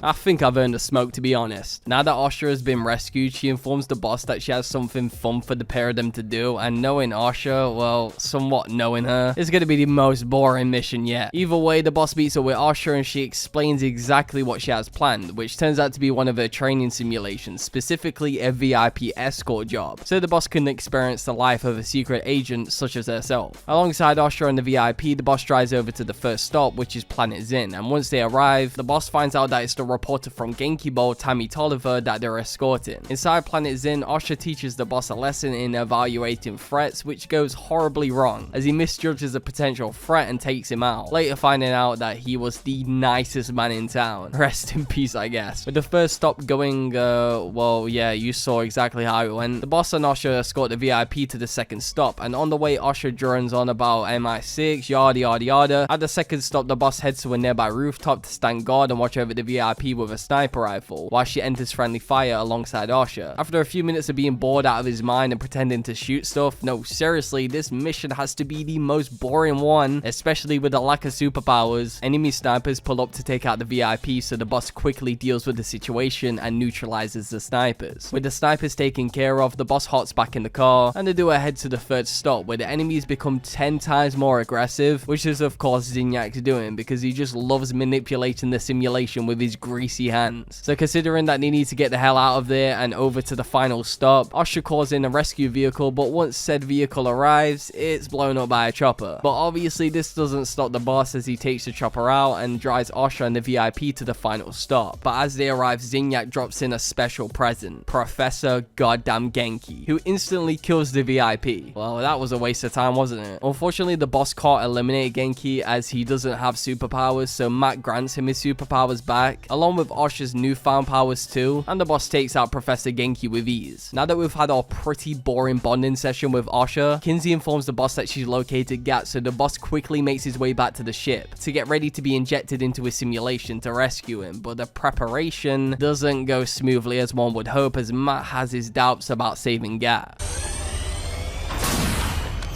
Feels weird not being in a shitty sports bar. We could always name the ship the Broken Shillelagh. Not funny.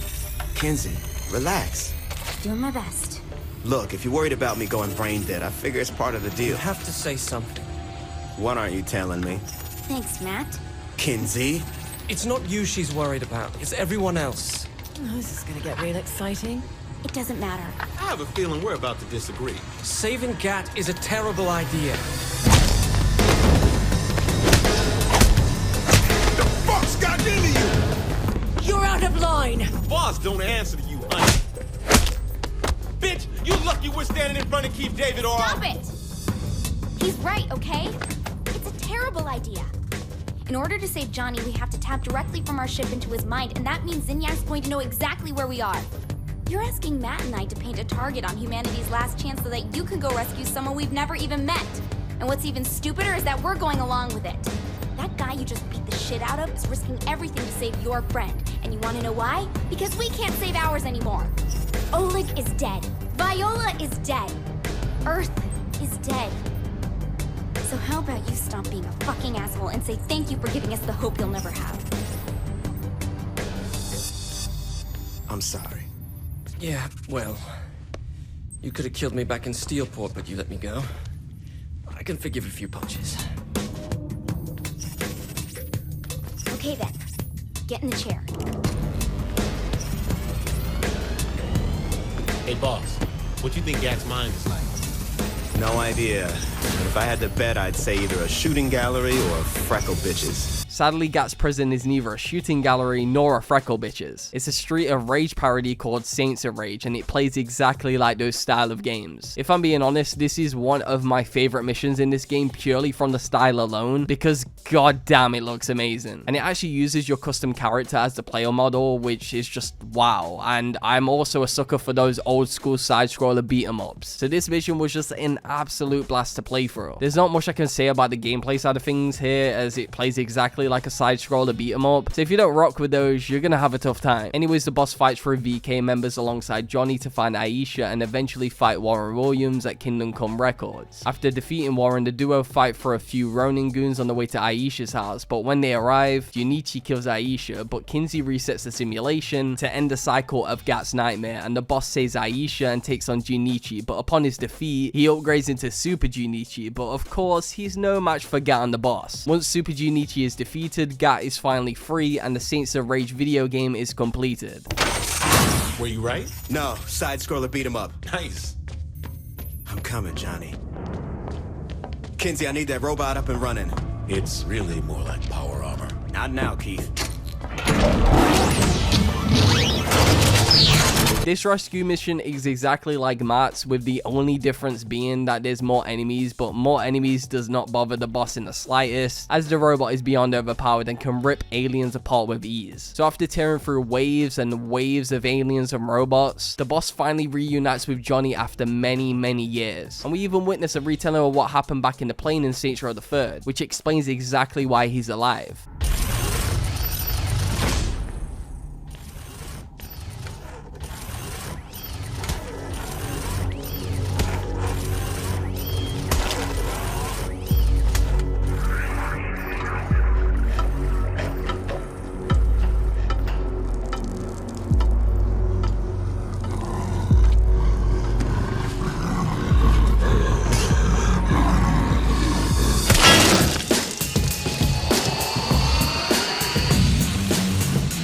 Fuck.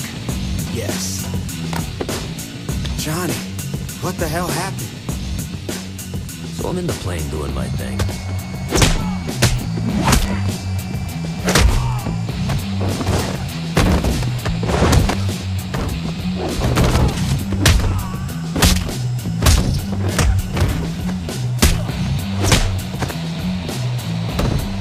Johnny, we're about to jump! Right on! I'll see you in Stillwater!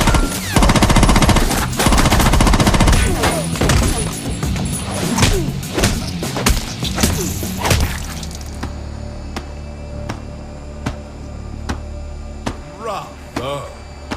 It would seem your reputation doesn't do you justice. Earth's most passant warrior? That's what he called me. You're telling me he abducted you years before his invasion because he thought you single-handedly could stop him? Yeah. That's so fucking awesome. You realize that means Zinyak's more afraid of him than you, right? Shit.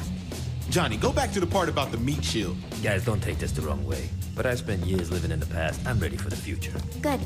Because if we're going to pull off King's plan, we're going to need all the help we can get. I'm so glad that they reversed that god-awful decision of killing off Gat. Like, seriously, it was so brain-dead of them to do. Now that Gat is back in business, the boss arranges a little get-together with his old buddy, courtesy of Matt, for a recreation of Genki Bowl. What the fuck is a Genki Bowl? The goal is pretty straightforward. Just kill everything in front of you. Extra points for not dying. Say no more. Let's do this. A perfect game mode for a mass murderer such as Johnny Gat, and a perfect way for the duo to catch up. So whilst the duo fight through the Genki arena and the track The Boys Are Back in Town blasts in the background, quite a fitting song if I do say so myself, the boss and Gat talk about their personal nightmares, with the bosses being that god-awful 1950s sitcom, and obviously Gat's being the Streets of Rage parody. Once the area is completed, the boss asks Matt to turn his superpowers back on for a superpowered twist, and out of spite, Matt turns the boss into a toilet. Real funny, mate. After the boss relives the horrific toilet memories from Saints Row the Third, he catches Gat up with things he missed out on, such as the insane city of Steelport, the people the Saints met, and what the boss has been up to leading to becoming president, all whilst taking out furries with guns and superpowers. But we're not finished yet, as Johnny gets a brand new costume and a set of powers along with it, leading to the final area where the duo continue taking out furries, and as a nice gesture, Matt spawns in Loren so Johnny can finally take him out, which is what he should have done back in the third, but like we all know, they attempted to kill him off. Anyways, the boss and Gat engage in one final fight against Loren that ends with Johnny beating the ever-living shit out of him. I mean, what a way to end the boys' night out. The boys are back in town indeed. Despite this loyalty mission just being a return of the Genki activity, I actually quite enjoyed seeing the boss and Gat having a real heart-to-heart, even talking about how Gat's death affected the boss, Pierce, and Shawnee. I truly believe they made Gat's return special, and I think most of the Saints Row fans appreciated it as much as I do. With that depressing stuff out of the way and the Genki style reunion completed, Kinsey contacts the boss, and to Kinsey's surprise, the boss actually picked up a newfound ability from the side-scroller beat-em-up called Death from Above, which involves jumping up into the air and selecting an area to crash down into, obliterating any nearby enemies. Pretty simple and easy to perform. Now that the boss has tested out this newfound superpower, he's ready to take out Zinyak and has a briefing with the rest of the Saints at Kinsey's warehouse. But of course, it doesn't go as planned. I'm not late to the briefing, am I? We haven't started yet. I'm waiting on Miller. Still feel bad about punching Matt in the face. He'll get over it. Or he'll kill me in my sleep. That's always a possibility, too. Whoa, guys. Can we just get to murdering already? We got a problem. Now we're talking. What's up? The Zin are coming. Here? That's probably why he said it's a problem. All right, let's take cover. We should be able to ambush them. Not so sure about that.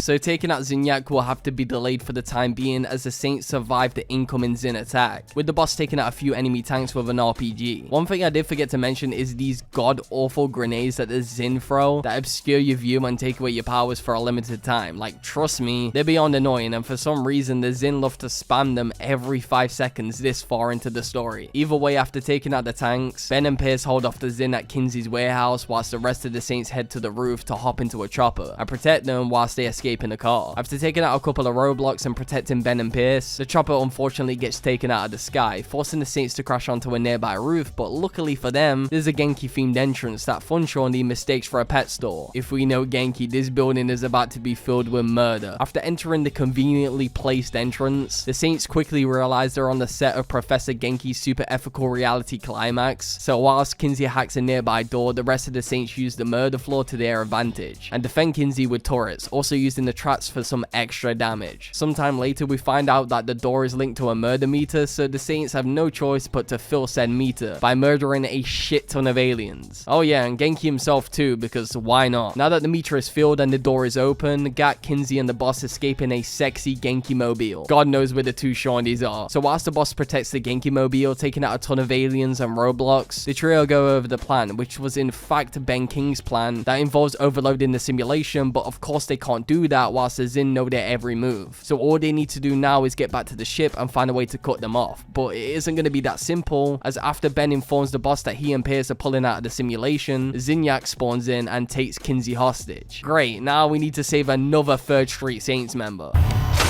Shawnee, what the fuck are you doing? They got Kinsey. Boss, the Zin are here. What? We were set up. I got out of the simulation. Pierce and King were out cold. The proximity alarm is screaming, and Asha Miller and the Vice President are gone. They kidnapped Keith David? And left us sleeping so we get picked up by Zinyak. Too bad for them, we're awake. So considering the Zin are actively trying to take over the ship, the boss goes on yet another killing spree and takes out all the Zin in the lower deck and quickly heads to the bridge, where he finds out that the Zin are dragging the ship into the goddamn sun. So to prevent a fiery fate, the boss clears out the cargo bay, collects the bombs that the Zin were planting on the ship, and heads through the airlock into the Zin cargo ship that's dragging the Saint ship into the sun to plant the explosives on the biggest glowingness thing and something important to finally take out the cargo ship. With the bombs planted and the Zin cargo ship about to meet its demise, the boss quickly heads back to the airlock, but upon arrival an alien tries to stop him, but unfortunately for the alien, the boss has the strength of Oleg and manages to throw him off and jump back into the ship, successfully stopping the Zin attack, but it's far from over, as the Saints need to save Kinsey and is clearly a traitor in their midst. God damn it! What happened? MI6 fucked us. I knew it! Asha had it out for me since jump. She talked shit in Pakistan. She sucker punched me. Can't believe Miller had me fooled. To think I actually apologized. He's probably been working this angle for a while. Hell, he might have even been the one who tipped off Zinyak about Johnny. Doubt it. Dante said that the lowest circle of hell was reserved for betrayers. But it's important to remember that it's the storyteller who decides who the hero is, not morality. But while philosophers will spend years debating the ethics of the Kinsey Gambit, the Saints had a less charitable view. Keith David is a dead man. Yeah, so Keith David himself decided to backstab the Saints, specifically the boss, but luckily for us, it's not hard to locate Keith, as the boss receives an invitation to his presidential rally within the simulation at the Federal Building. So with that news, the boss quickly heads over to Keith's rally.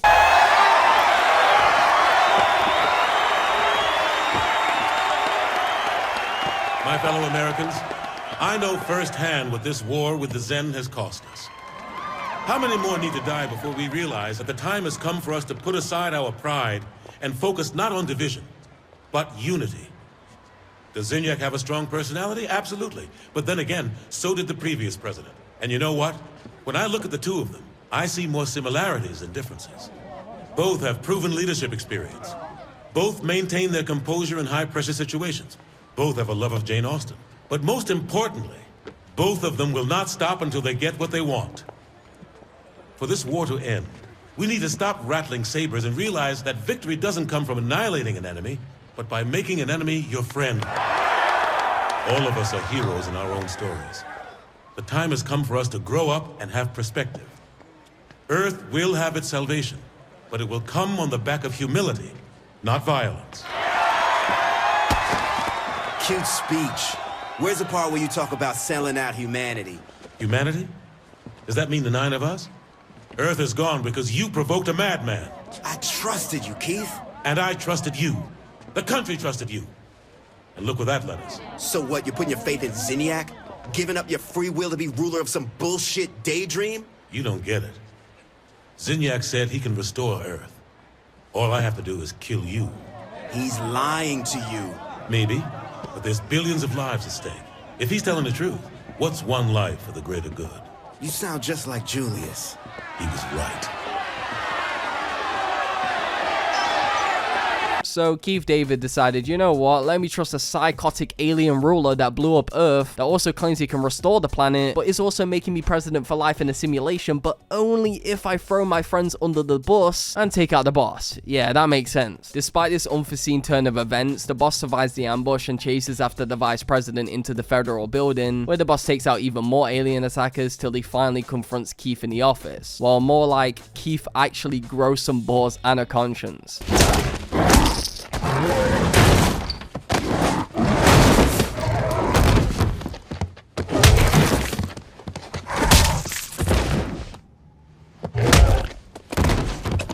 Keith, please.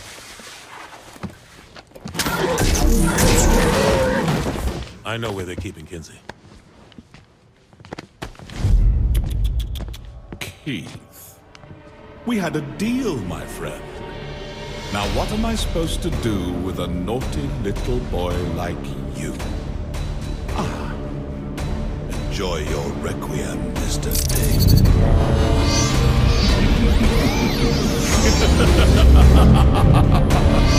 I kind of wish they made Keith's betrayal arc a whole lot longer and went way more in depth with it, as it happens pretty quickly, and it's more of like a WTF moment than something truly meaningful. Anyways, now that Keith has been captured by Zinyak, the boss puts Kinsey's rescue on hold as he's transported into Keith's nightmare, where we witness professional wrestler Roddy Piper fighting Keith. A touching reunion for the stars of the movie They Live. Unfortunately, Keith manages to get away, and whilst the boss and Roddy eliminate a few aliens, Roddy explains the situation at hand. So pretty much Keith has gone crazy and is being mind controlled by a satellite, so with no time to lose, the duo fight their way to the rooftop, where the boss takes out a ton of SIDS and finally disables the satellite, allowing Roddy to beat the information regarding Kinsey's location out of him, also saving Keith from his nightmare in the process. Thank God for Mr. Roddy Piper, he's always there when you need him. Keith, I think you have some unresolved issues. You don't know half of it, kid.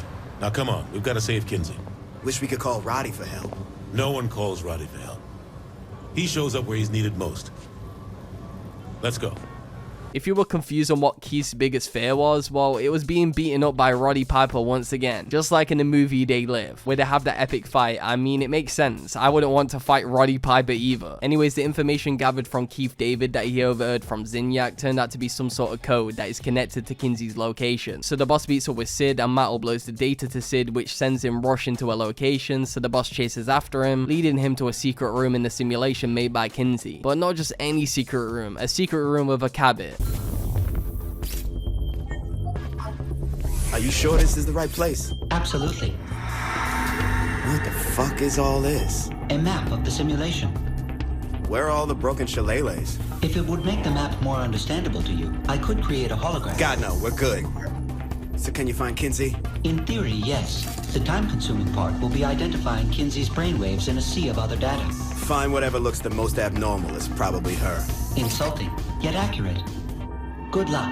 Heading to Kinsey's location transports the boss back to the god-awful 1950s sitcom world once again. I guess Kinsey hates the 1950s too. Despite having to relive his nightmare once again, the boss locates Kinsey, but unfortunately she's brainwashed by the simulation, so the boss stomps on her flowers, which reveals that this Kinsey was in fact a decoy. So the boss hops in a nearby car to find another decoy, with this one being in the cop car. After stopping the cop car, the boss is directed to a nearby rally ran by Cyrus Temple himself, as he's the mayor here and he's spreading his propaganda throughout the entire city. So to stop him and save Kinsey, the boss rewires the speakers, and after rewiring the first speaker, Matt spawns in a nice little gift of the weapon kind for the boss, which turns out to be the goddamn dubstep gun. Easily the most iconic weapon in this entire game, where you use the power of music to take out enemies, which is about to come into good use as when the boss rewires the rest of the speakers, a ton of propaganda trucks attempt to ruin his day and run him over, forcing the boss to take him out with the dubstep gun. Seriously though, these trucks are beyond annoying. With the speakers rewired and the trucks taken care of, the boss heads back to the rally and witnesses Kinsey busting out some dance moves along with the rest of the 1950s citizens, which of course makes Cyrus a little bit angry, leading to an epic boss fight where the boss takes Cyrus out for the second time, but this time with Matt's brand new version of the dubstep gun. Now that Cyrus is defeated, Kinsey is now saved, and the Saints can continue with their plan to finally take down Zinyak.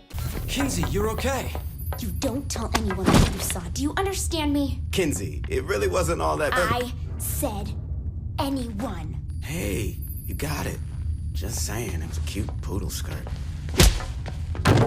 Unfortunately, it isn't the last we hear of Cyrus Temple, as Kinsey informs the boss that he has invaded the simulation. So the duo quickly head to Cyrus's base, take out his stag equipment, and eliminate Cyrus himself once and for all, giving Kinsey her revenge for Cyrus putting her in a poodle skirt. Also giving Kinsey access to superpowers and, how do I put it? Nice outfit. Now that the entire Saints crew are ready to take on Zinyak, Kinsey informs the boss that she finally knows how they can overload the simulation, which involves hacking into the main system, bringing down the walls between all the simulations, and forcing Zinyak to try and keep the simulation from crashing, which of course he won't be able to. So all Kinsey needs the boss to do is collect parts for a key, starting with a CPU at the armory. So alongside Gat, the boss searches alien containers around the armory till he locates the CPU, and with the CPU in hand, Gat grabs the chopper whilst the boss heads to a nearby tower where the memory modules are located, which is the next part for the key. So after the boss destroys alien tech and collects 4 memory modules, the boss quickly heads to the dock where the next parts for the key are located, the gravity inhibitors. Upon arrival, the boss collects all 6 gravity inhibitors, but unfortunately Gat's chopper catches on fire, which forces Gat to crash land, but of course he survives. But they still need to get to safety, so Kinsey sends Shawnee to pick them up in another chopper. While Shawnee heads over to their location, the boss defends Gat from waves of incoming aliens, and after 20 minutes of murdering, Shawnee finally arrives, successfully acquiring all the parts for the key. Unfortunately, the key isn't quite ready despite collecting all the parts, as they need a compatible power source to make it work. So the boss meets up with Sid and funds Shawnee, and they head to the first signal area for the first power cell. And after locating the first battery, the boss takes out a few guards and picks up the battery, all whilst the other two scold him for saying it was too easy, as he's clearly jinxing them, and their argument is proved once the trio arrive at the second battery, as this time it's protected by a shield generator. Oh yeah, and Sid asks Fun Shawnee out on a date, to which she actually says yes to. I mean, this Fun Shawnee we're talking about, she's dated everyone, and I mean literally everyone at this point. Anyways, after taking down the shield and picking up the second battery, the trio head over to the third signal area, and upon arrival, the battery is protected by 2 shield generators this time, and the battery blows up, showing that the boss has cursed them with bad luck. But because the trio still need the third battery, they head to the fourth and final location, which is the worst of them all, as the battery is being protected by God knows how many shield generators. With the generators down and the final battery collected, the boss steals a tank that the power cells have integrated to and drives it over to the drop-off location at Kinsey's warehouse before it explodes, as the power it possesses will overload the tank in minutes. So after a short drive, the boss successfully delivers all 3 batteries, completing the key. Now it's time for the finale, and one last Saints Row style speech from the boss before they bring the fight to Zinyak, uniting the Saints and hopefully preparing them for victory. I know over the years you've heard this speech a bunch of times.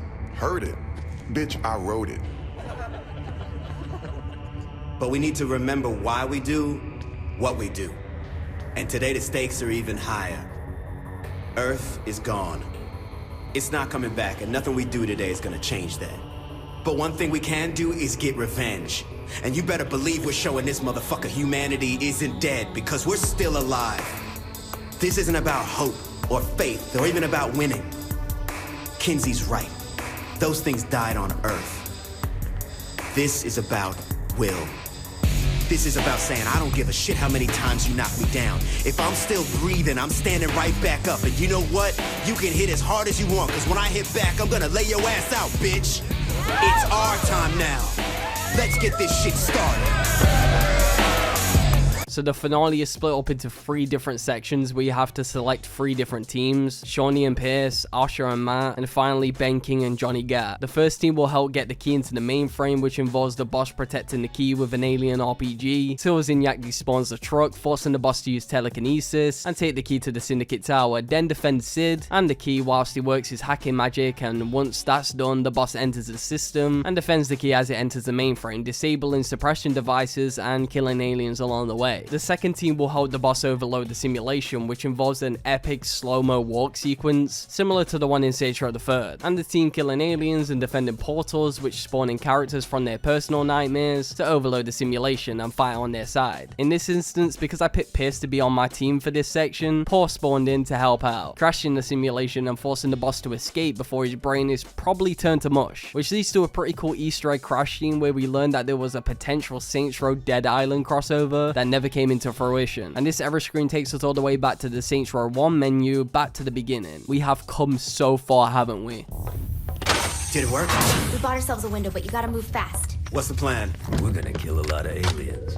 I like it. Now the third and final team's job is to get the boss into the Zin mothership to confront Zinyak. So the trio fight their way through waves of the Zin Empire till the boss reaches the armory, where he locates a goddamn power armor that grants him superpowers which are very similar to the ones in the SR3 DLC. A clever way to give the players superpowers outside of the simulation. Anyways, the boss dives down to Zinyak whilst dodging lasers, and the track The Touch by Stan Bush plays in the background, but unfortunately the boss is stopped by blast doors, so he overloads some power conduits, which opens up the blast doors, allowing him to continue free-falling. I just realized how much Volition love free-falling to integrate it in both SR3 and SR4. It's very interesting. They must have done a lot of skydiving in their days. Both the music and what Zinyak says in this moment is a direct reference to the Transformers movie from the 80s, which is quite a cool reference that I had no idea about until I made this video. A lot of the references do go over my head because I was born in the early 2000s and I'm quite young, but there's some that I did get, so it's not too bad. Anyways, after dodging debris, the boss becomes a complete badass and confronts Zinyak, leading to an epic battle between 2 of the dangerous men in the galaxy.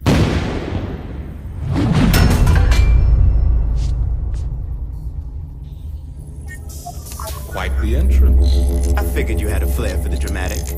Oh, you know me so well. I'm really gonna miss these bonding sessions when I kill you. Look at you.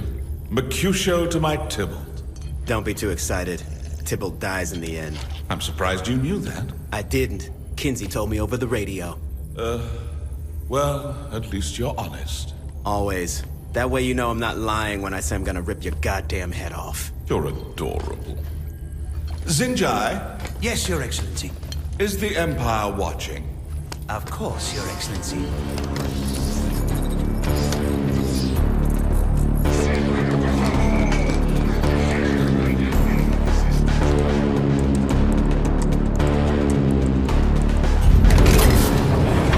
Humanity is dead, my friend.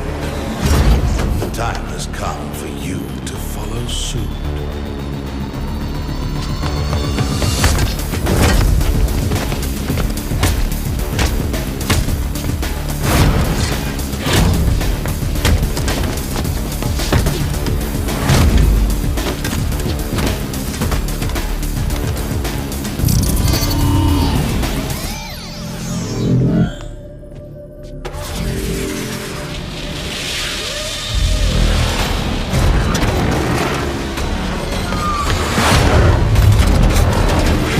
So with no choice but to kill Zinyak and put him out of his misery finally, the boss engages in one of the most frustrating boss fights I've ever played through, as it involves damaging Zinyak a bit, throwing SIDS at him, killing his minions, and the worst of all, disabling 3 generators, which is hell, and I mean hell, as the aliens constantly spawn in, giving you barely any time to destroy the generators. But luckily, I managed to prevail with a little help from the Saints at the last possible minute, and the boss finally gives Zinyak the beating he deserves as he slaps him around and rips his head clean off. No, seriously, he rips Zinyak's head clean off.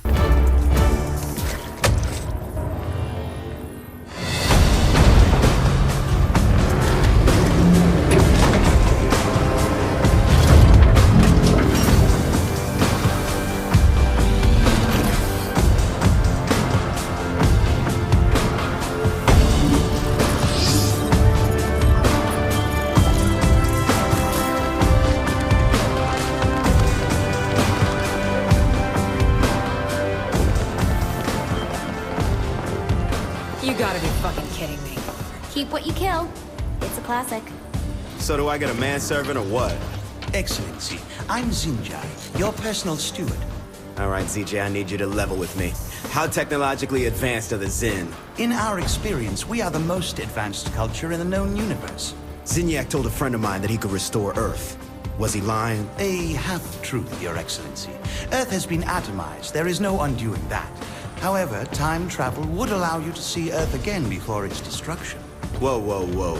Time travel? Zinyak was fascinated with Earth culture. He made it a point to go back and build a menagerie of his favorite humans. I have no clue why Zinyak's head was glitched in that cutscene, and to be honest, I don't want to know, as it was kind of funny. Now that Zinyak has been defeated and the Saints have access to a goddamn time machine, the 3rd Street Saints celebrate with a good old-fashioned dance sequence in true Saints Row fashion, with the track This Is How We Do It by Montel Jordan. Never let Johnny Gat dance ever again. I'm serious. But it isn't over yet, as the credits reveal the Saints using the time machine to head back in time to major historical events and leaving their mark, while mainly just messing around with historical figures. God knows how that will impact the future, but definitely an idea they should have played around with in a future sequel. And finally, we get to see who the mysterious narrator is that has been telling this wonderful story of how the 3rd Street Saints became heroes.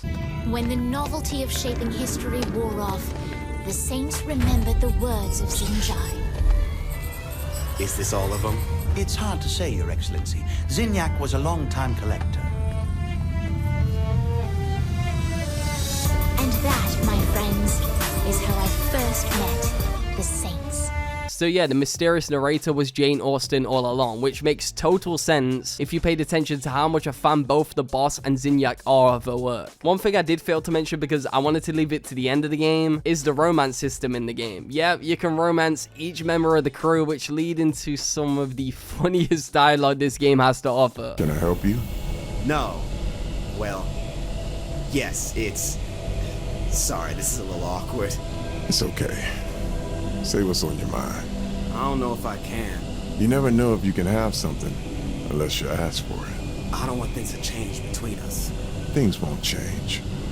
We're professionals. It's so stupid, but I kind of love it, as it gives homage to Mass Effect, but also being incredibly hilarious at the same time. Oh yeah, and this simulation override settings after finishing the main story, which pretty much just changes the filter inside the simulation. Nothing too crazy. Overall, the main story of SR4 is quite a short one, but is wonderfully written. It's a celebration for the franchise and how far it's came, with the callbacks, some fan service, a love song if you will. A purple themed love song that I will forever hold in my heart and soul. I can see that people may be turned off from the escalating insanity that occurs the further you get into the story, but it's a wild ride from start to end that never gets old. Like seriously, I played through this game way too many times to count. Yeah, even the DLC. And speaking of DLC, let's start with Enter the Dominatrix, which acts as the director's cut of the Saints Row the 3rd Enter the Dominatrix DLC expansion, giving us an insight into what that expansion would have been like in a fairly unique way that I haven't seen any game do. You'll see what I mean. What exactly is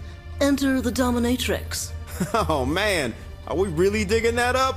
It was really weird. It was amazing. Worst idea we've ever had. Really? Script made no sense, like, at all. Saints Row 4 was way more elegant. Pierce seemed to like it. Of course he liked it. It started off with him as mayor of Steelport. Wait. If Pierce was mayor, that means Mayor Reynolds and you were... Like I said, worst idea we've ever had. My administration was tough, but fair.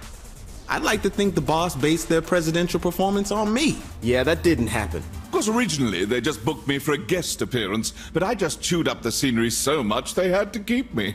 Of course, I did have to insist on several changes. Such as? Well, for instance, in ETD, that's short for Enter the Dominatrix, the Zin arrived with much fanfare, assaulting the city of Steelport.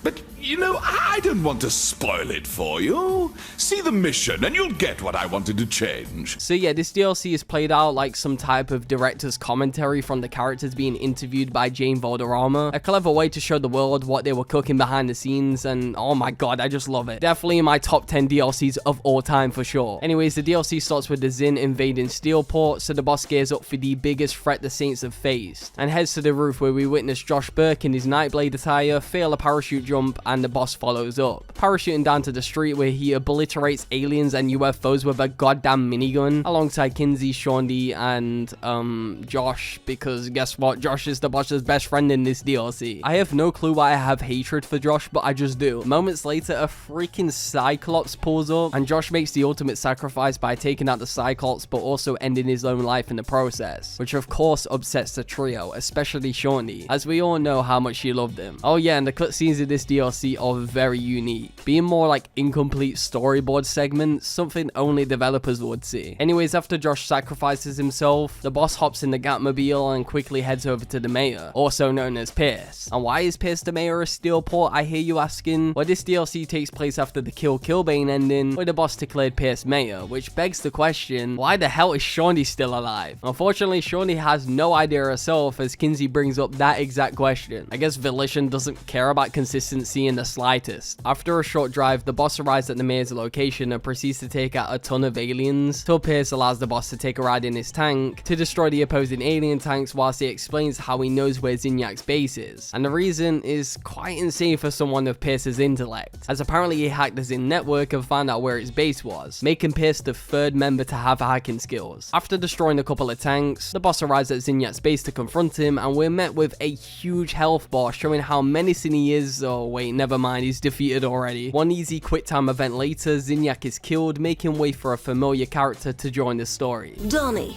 thanks for agreeing to this interview.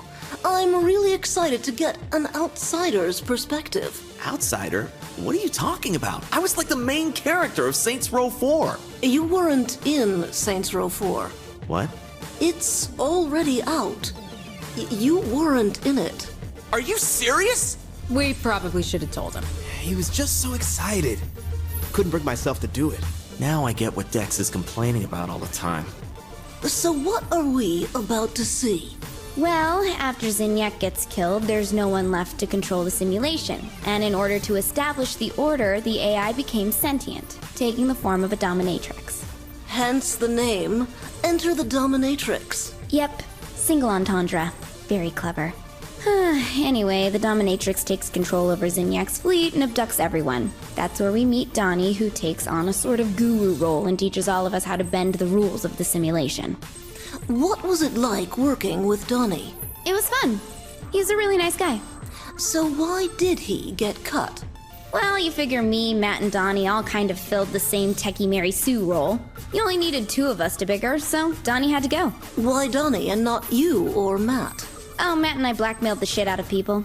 Enjoy the clip! Personally, I would have enjoyed seeing Donnie return as a major character in the Saints Row 4 story, especially with all the references to the past games, but seeing him return in the DLC is just as good, so cheers Volition. And considering this DLC is titled Enter the Dominatrix, it's clearly a reference to the Matrix with Donnie's attire especially. Anyways, the boss is granted superpowers for intense training held by Donnie, but was obviously cut for the sole reason of there not being much action. And with these newfound powers, the boss makes his way to the Dominatrix, which is the dominant AI of the simulation. And after some running and gliding, the boss comes face to face with the Dominatrix, and after taking her down, she disappears, which leads to both Shawnee and Pierce being captured by her, as she split herself into multiple copies. So whilst Donnie saves Shawnee, the boss quickly heads over to Pierce's location to save him. Once the boss arrives, he takes out the Dominatrix copy along with her forces, allowing the boss to rescue Pierce, but unfortunately, moments later we find out that Donnie himself has been captured too. Of course he has. So with no time left to lose, the boss heads over to Shawnee and Donnie's location, and upon arrival engages in a fairly easy battle against multiple Dominatrix copies this time, also freeing his homies. Now that everyone is saved, Kinsey informs the boss that she's found a way to track the Dominatrix into a singular body. So the boss heads over to meet up with Kinsey, and we find out why she hasn't been kidnapped herself. Pretty much she's just too smart and has been masking a signal. And then she proceeds to talk about her plan to track the Dominatrix, which Pierce skips because there's way too much boring dialogue involving complicated words that nobody cares about. Thank you so much, Pierce. After Kinsey's 40-minute explanation, the Dominatrix shows up and the boss traps her into a singular body using various devices around the area, but of course, they now need to track down where exactly she is, leading to a fairly disturbing mission, well, before some classic Saints Row filler missions that we all know and love, and unfortunately don't get to play. So you've rescued your friends.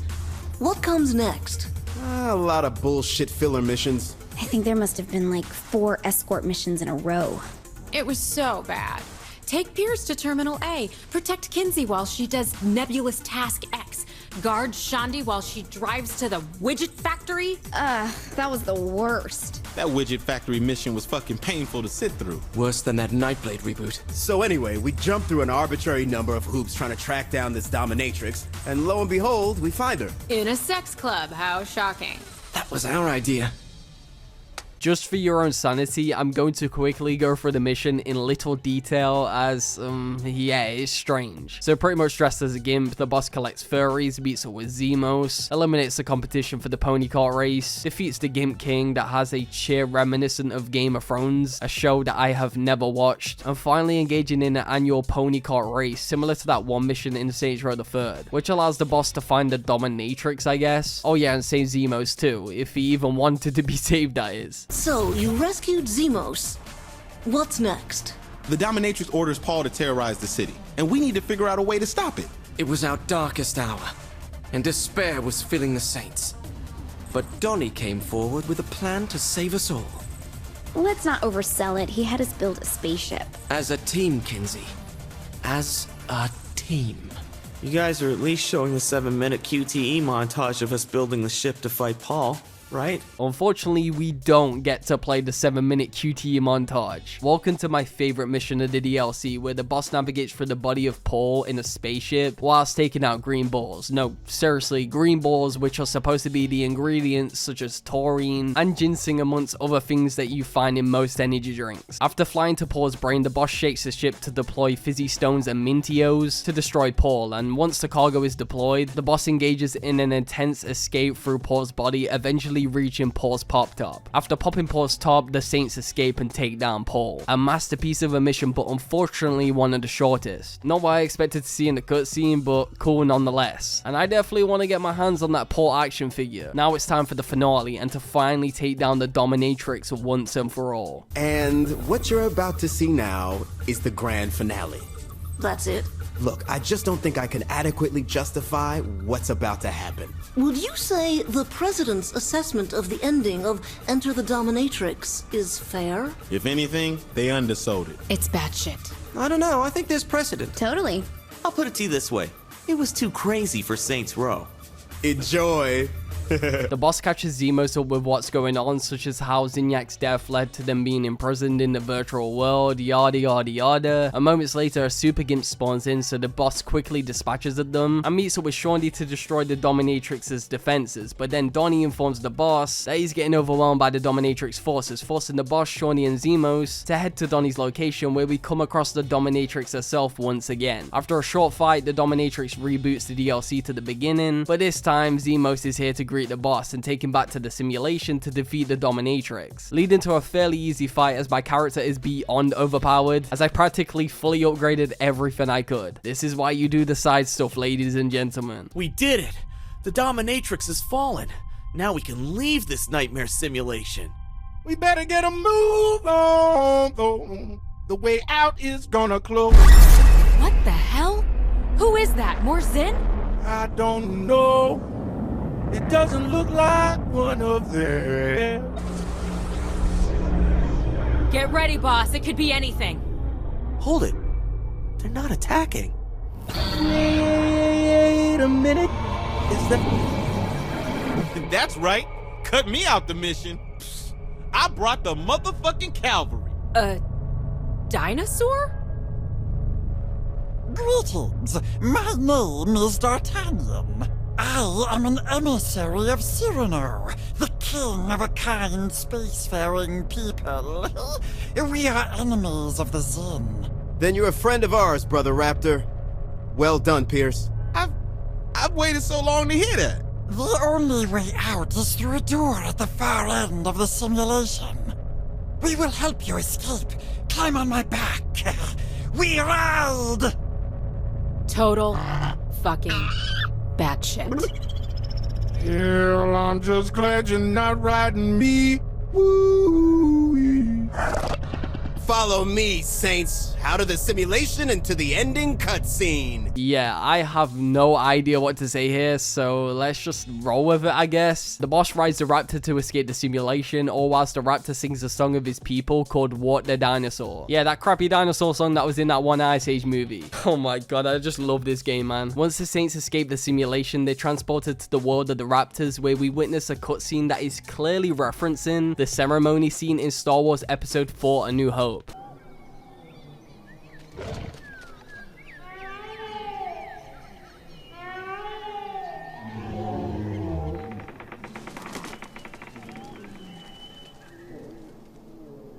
We Velociraptors are a proud people. In the beginning, we addressed the savagery of man by eating them. Later, we chose the path of enlightenment, choosing to leave their world rather than be brought down by their baser instincts. But while humanity is capable of much cruelty, it is also capable of compassion, of honor, and the Saints stand here as examples of that. Bring the heroes forward! Considering the Saints helped the Raptors by defeating the Zin, the Raptor King grants each of the Saints something they've always wanted. Starting with Pierce, who wants a dinosaur with guns, Donnie, who wants respect and people to take him seriously, Kinsey, who wants vengeance, Shawnee, who wants to be the Raptor King's queen for some weird reason. I guess she loves dinosaurs a bit too much. And finally, the boss, who just wants to go bowling. Starting a new era of Raptors and humans living side by side in harmony. What the fuck? Anyways, let's move on to the second and final DLC of Saints Row 4, titled How the Saints Save Christmas. Yeah, a Christmas themed DLC, who would have thought? How the Saints Save Christmas starts with a cozy narration from Jane Austen herself, as she explains we're about to see the Saints' most important story yet. Yes, even more important than uniting humans and Velociraptors. Despite it being the Christmas season, the boss isn't in the Christmas spirit in the slightest, but that will change, I promise. Boss, are you gonna help or what? Wasn't planning on it. Come on, don't be such a Grinch. I don't even know what that means. What sort of childhood did you have? I just think there's more important things to think about than some bullshit holiday.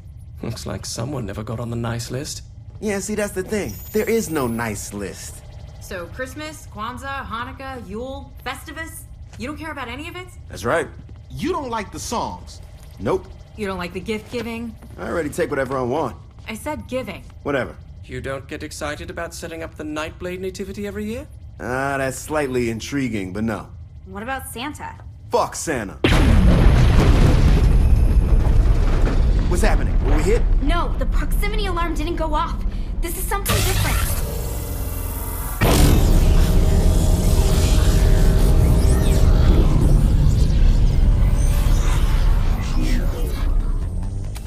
Shandi? We don't have a lot of time. Claus is coming. What? Claus, a warlord from my time, your future. By the time we learned about him, it was too late. He was too powerful. The only chance we had to stop him was to send me back here to warn you. Oh, wait. If you could go back in time, why did you go back even further and warn us about Zinyak? Isn't that a little more important? You don't get it. This isn't about Earth. Come midnight, Christmas Day, Santa Claus is coming to town, and unless we stop him, he is going to put the universe on the naughty list. And trust me, you don't want to be on the naughty list. Sorry I asked. So Santa's evil? No, Zinyax had Santa trapped for decades, slowly but surely degrading his mind. If we don't free him soon, it'll be too late, and he'll never be jolly old Saint Nick again. Guys, this is the stupidest thing I've ever heard. Alright, I'll save Santa. I mean, what an introduction, am I right? The boss and future Shawnee arrive at a Christmas version of 1950s Steelport, where the holiday spirit doesn't exist, and the boss is forced to wear an ugly Christmas sweater. Despite being cursed with the sweater, the boss explores the town and comes across the store with a brand new Crimson Cowboy BB gun. So the boss does what any sane person would do and breaks the window to steal the BB gun. But because the boss committed a naughty deed, the sky turns dark and Claus pulls up to turn people into evil gingerbread men. So the boss quickly deals with the situation that takes out the evil gingerbread man in his way and attempts to take out Claus, but ends up shooting his own eye because BB guns are dangerous, as we all know. Despite being temporarily blind, the boss finds Santa and revives him, but because there's no holiday spirit here, Santa is skinny and kinda looks like that homeless Santa from Bully. Now that Santa is on our side, he starts by informing the boss on how to stop Claus. Firstly, he needs to ring the holiday bells in the town park to bring the Christmas spirit back to the people. So the boss does just that, which gives the boss back his powers, and after the third bell, the boss has had enough of ringing bells and decides to just super punch the last one. But there's obviously more that needs to be done. Next, the boss has to find a projector to put on a classic Christmas movie for the people so they can remember what they loved about the holidays. So the boss attempts to find the projector, but before we go any further, I want to go over the brand new collectibles added into this DLC. Starting with letters to Santa, which are of course letters to Santa from each of the Saints members, yeah, even Sid, with the bosses being the most heartfelt of all as he asks for anything each of his friends want and a pony for himself. Finally, there's Christmas Text Adventures, which is similar to the Zinyak one in the main game, but this time it goes over the events leading up to the How the Saints Save Christmas DLC from future Shaunie's perspective in her alternate timeline. With the collectibles out the way, the boss finds the pool with the projector inside, takes out the gauze, breaks the ice, and carries the projector to the drive-in to start the Christmas movie, but unfortunately, there isn't enough electricity to keep the projector running, so Sid spawns in to help with the situation, and increases the power at the clock tower, forcing the boss to protect him from waves of Claus's Christmas minions, whilst he sets up a conductor on the antenna. Once Sid is finished, he asks the boss to put his tongue on the pole to help conduct the electricity, and of course the boss refuses, but then Sid dares him, Shawnee double dog dares him, and Sid triple dog dares him, also being backed up by Santa, leaving the boss no choice but to put his tongue on the pole and get hit by lightning because even Santa called him out. Now that the antenna is powered, the boss turns on the projector, which spawns in Claus, leading to a fairly easy fight. Once Claus is down, the boss proceeds to finish him in such a brutal way that the screen turns black, but considering Claus feeds off naughty deeds, he manages to escape over to the North Pole. So guess where we're going next? Yeah, the North Pole to hopefully stop Claus. As the boss heads to the North Pole, we find out that Claus is taking over Santa's workshop and plans to deliver bombs and guns to children, but luckily for us, the elves have started a resistance to fight back, which will be useful for the boss to have some help on his side. Anyways, now that we're in the North Pole, other than stopping Claus, you can find hidden snowmen doing, yeah, that, and the TARDIS. Hilarious, I know. With that out of the way, the boss heads over to the courtyard where we find out that Santa's reindeer have been slaughtered, and Claus has turned somebody else to the dark side. So the boss quickly clears the courtyard of all the gingerbread goons and nutcracker robots, but once the courtyard has been cleared, the boss can't enter the workshop as Mrs. Claus is putting on lockdown, shutting down the main doors with two huge candy cane sticks, which gives the boss two choices: go to the stables or lick the door. Considering I'm a psychopath and I hate my life, but I also love candy canes, I chose to lick the door, which takes about 6 minutes of button mashing whilst getting hilarious prompts that kind of make you feel bad about licking the candy canes. And to no one's surprise, licking the door does nothing, forcing the boss to head to the stables as there's evil robot reindeer there. So after disabling all 4 mechanical reindeer by doing, yeah, that, Twinkle, the boss of the elves in the workshop, shows up, so the boss chases after him, leading to an all-out brawl against Twinkle and his army of giant elves, which are just normal-sized people, and we find out the reason why they portray Santa, which is the fact that Claus gave them weekends off, better sick pay, and are allowed to make real guns, which makes total sense. I'd side with Claus too. After the boss defeats Twinkle and his giant elves, he heads inside the sorting area alongside Santa and future Shawnee, and considering the front of the workshop is closed off, they need to improvise and make their way into the workshop through the present sorter whilst being disguised as presents. But before they head through the present sorter, Santa asks future Shawnee to stay behind in case they don't make it, and because she loves Christmas, she listens to Santa, and the duo head into the workshop themselves. Now inside the workshop, the boss clears the area and heads to Santa's room, meeting up with Mrs. Claus herself, and finding out the North Pole is actually a weapon. But that's not all, as Santa has a special present for the boss, which turns out to be a Christmas version of the dubstep gun. Once the boss equips this awesome present, Claus pulls up just in time, and the boss defeats him with the power of Christmas music, but just like last time, Claus escapes to another simulation, so the boss and Santa quickly head over to the sleigh to finally put an end to Claus. Now that Santa and the boss are in the main simulation we all know and love, the boss has to engage in a brand new naughty and nice activity as he needs to bring back the holiday cheer before midnight, as Claus will be unstoppable due to him gaining strength whilst being under a protective shield. So with no time left to lose, the boss raises holiday cheer by delivering presents to the nice houses and coal to the naughty houses. I can't lie, this activity is pretty fun and surprisingly better than some of the main game activities. This isn't the only brand brand new activity added into the DLC though, as there's a Genki holiday special activity that's pretty much just a reskin version of Mind Over Murder, where you throw Christmas themed items into the correct floating rings. Anyways, after the boss finally spreads the holiday cheer throughout Steelport, Claus's protective shield weakens enough for him to be taken out. So the boss quickly heads over to his location to confront him, and upon arrival, the boss defeats him by lighting the different symbols of the season, delivering presents to various citizens of Steelport to bring their Christmas spirit back, and finally delivering Kinsey's, Mrs. Claus's, and Shawnee's gift to Claus himself, putting a stop to Claus with caring and sharing. Oh, an epic FU followed by a Christmas tree star to the chest. What a way to go out. Now that Claus has been defeated, the boss finally realizes the true meaning of Christmas and is finally not a Grinch, even getting put onto the nice list by Santa, leading to a montage of the Saints doing various Christmassy activities, a cozy ending to a heartwarming DLC. Hello, guys?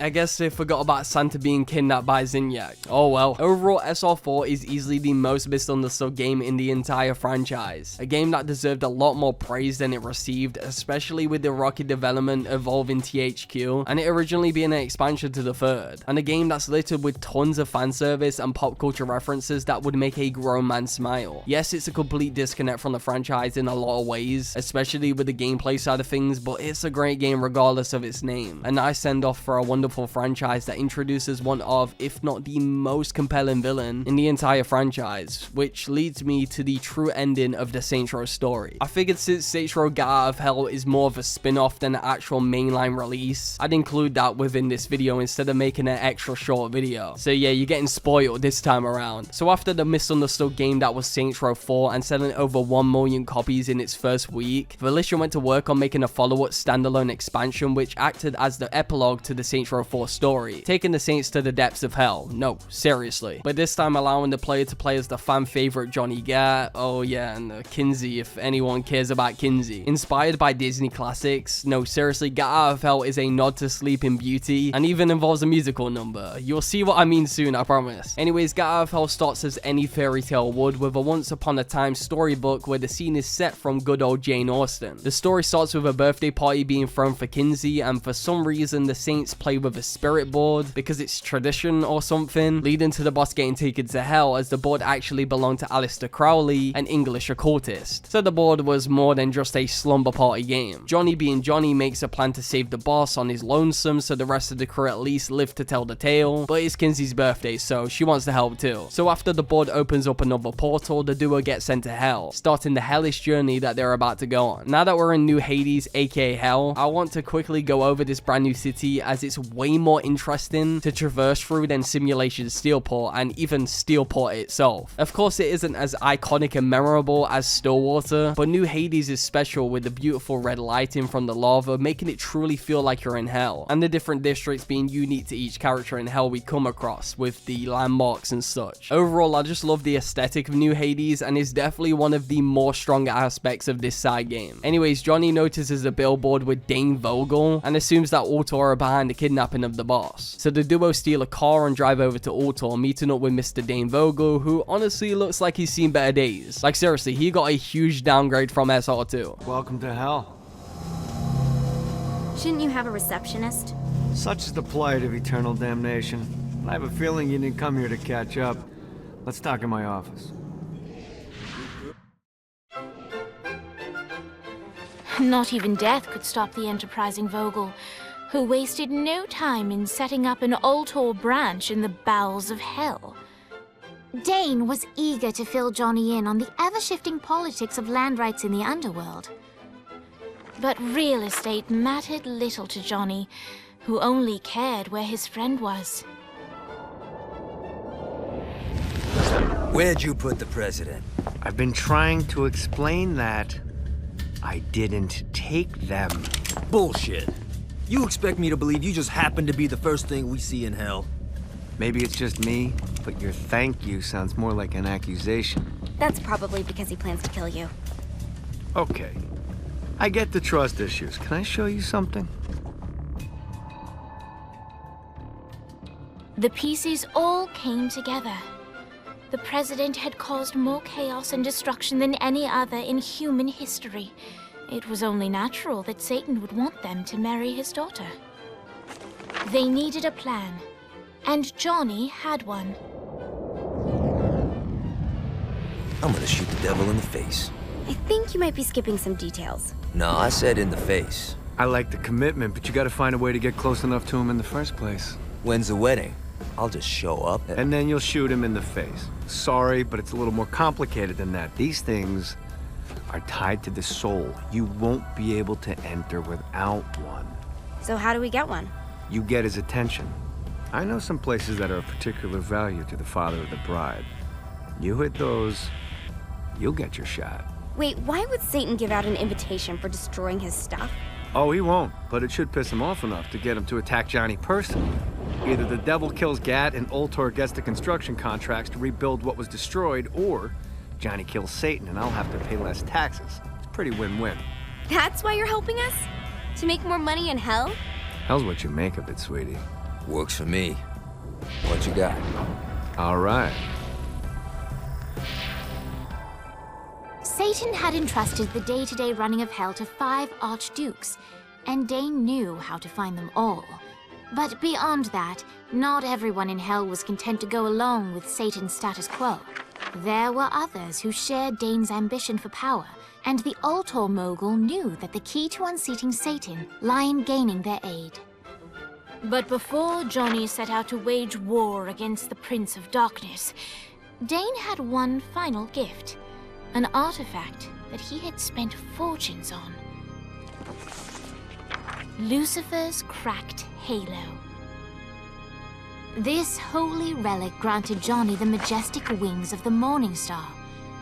However, he still needed help in learning how to use them. Now that Johnny has the cracked halo, he collects a couple soul clusters to upgrade it, unlocking Super Sprint and Super Jump, which acts exactly like Saints Row 4, but this time we gain the ability of flight as Johnny now has wings, which makes the traversal in Get Out of Hell some of the best in the series, if not the best, as the added flight mechanic is tons better than just gliding, especially when you upgrade, as you can gain more flight speed and flaps, giving you more momentum to fly around New Hades. After testing out the tweaked movement, Dane runs Johnny down with exactly what he needs to do to draw out Satan. So pretty much he has to complete various activities and diversions around the map, filling up Satan's wrath meter and recruiting allies along the way. Yeah, because Get Out of Hell is a shorter side game after all. There's little to no story missions, which is insanely disappointing for someone that loves story games, but it makes sense as the full price for Get Out of Hell is quite cheap, so I can't really complain. Luckily the gameplay makes up for its shortcomings. Now that we're ready to cause some havoc in hell, Johnny heads over to a vending machine to purchase and upgrade his weapon, because there's no gun stores in hell if you didn't know, introducing us to the brand new hell weapons that have unique firepower, such as shooting blood-sucking insects or shooting explosive frogs, along with the standard military auto weapons, but those are all inferior to the 7 deadly sins guns, which we'll talk about later on. Purchasing and upgrading weapons isn't the only thing you can do at the vending machines, as you can actually clear your notoriety, which is more than helpful as this game loves to rack up that notoriety meter every 5 seconds. Now that Johnny is equipped with some brand new guns, he heads back to the Ultor HQ for a good old loyalty mission with Dane, but unlike SR4 loyalty missions, these are just introducing us to activities and diversions, which is like 99% of this game. So with that in mind, I might as well just go over each activity and diversion now. Firstly, we have Torment Fraud, which is pretty much just insurance fraud, but this time we play as a husk, which is what the citizens of hell are, but this time it's way more chaotic with explosions, and as you play through the activity, you hear stories about past characters going to hell which are interesting, such as Tobias, Luce, and Troy himself. Next we have a couple of brand new activities such as Hellblazing, where you fly for objectives under a time limit, hitting white and green orbs along the way, with the white orbs recharging your wing flaps, and the green ones giving you more stamina. Salvation, where you fly around and collect fallen souls, whilst freeing souls rising up by blasting them. Definitely one of the best activities this game has to offer right here. As for diversions, we have Armor, where you collect armored vehicles, Blackbeard chest glyphs, where you have to locate various glyphs around a specific specific area to open a chest for rewards like money and XP, Pledge Rush where you smack frat demons with a paddle into floating goals, and finally kill Dex. Yeah, you get to kill Dex over and over again as a diversion that randomly pops up across the map, which is beyond underwhelming and kind of a kick to the balls for the OG fans. There's no confrontation at all like the secret mission in SR2 with Julius. You just kill Dex in the same manner you would an NPC. They were honestly better off just not adding this diversion, because at least then we wouldn't have been this insulted. There's also diversion targets too that involve survival, which is just old school survival. Marshalling grounds where you have to disable control stones and take over the grounds. Also taking out an Archduke, which unlocks the grounds as a way to fast travel to different marshalling grounds across the map. Extraction facility, which is pretty much just good old domination, where you capture 3 sections of the facility all whilst taking out demons and trying to prevent them from taking the sections back before you capture them all. Definitely the most boring activity in this game in my opinion. And finally, ancient altars, which is just survival as you have to kill demons to feed the altar, and yeah, that's it. Unlocking a brand new element for each specific arcane power. There's also collectibles that include audio tones, which are just like audio logs from various characters, and commentaries where Gat and Kinsey say something about a specific area in the map. Overall, nothing too interesting. Now that's out of the way, we can recruit each of the new allies in Hell, starting with Blackbeard. So as Johnny arrives at Blackbeard's ship, he helps out with an imp infestation by protecting the ship from the dark entities with a hammer, recruiting Blackbeard and gaining a new power called Summon, where you can summon imps to help you in battle against Satan's army. Next, Johnny recruits Shakespeare by taking out the demons in his club, as for some reason Shakespeare is some sort of DJ now, which unlocks a stomp power, which is pretty much the same as the one in SR4. Next, Johnny recruits Vlad the Impaler by helping him break out of a torturous prison, where they play Wheels on the Bus for eternity, which unlocks another power called Aura, which is similar to the buff power in Saints Row 4 minus the flaming bullets, but I'll admit Aura is a whole lot more useful. And finally, Johnny recruits the twins Viola and Kiki by helping them kill some demons. I honestly feel like I'm saying the same things over and over again, like you literally perform the same task multiple times throughout this entire game. Anyways, recruiting the twins gives us access to the final power, which is a new version of Blast, but this time you have brand new unique elements such as Stone, which is a nod to Medusa's power, turning people into stone, obviously. Now that we have all the major characters in Hell on our side to help us in the fight against Satan, Dane contacts Johnny to inform him that there's a nice relaxing chair in the slums, so Johnny investigates the slums and finds the chair, which turns out to be a weapon called Armchair-ageddon, introducing us to the 7 deadly sins weapons, with this one specifically representing Sloth, and was something that was actually made in real life, believe it or not. God knows who has their hands on it. Sloth isn't the only sin to feature a weapon, as there's 6 others to collect after completing certain objectives, such as envy, lust, gluttony, greed, and wrath, with my absolute favorite being Pride, also known as Gallows Dodger, which is a talking pistol that is unlocked after completing the Dex diversion, but it isn't anything too crazy until it's fully upgraded, as it transforms into the most overpowered weapon in the entire game, due to the crazy overkill mode where you obliterate anyone inside. Like seriously, whoever designed this weapon must have been on crack. Anyways, after collecting the Sloth chair weapon, Dane contacts Johnny and asks him to stop tearing up Hell, as he believes Satan is about to retaliate against Johnny and they need to be ready, but little does he know, Satan is more than focused on Jezebel's wedding with the boss right now, and this is shown for a song that honestly feels like it's ripped straight out of Disney. It genuinely made me laugh so much, like it's so stupid but so good. If roles were reversed, God, I know they'd save me, but all my solutions involve murder sprees.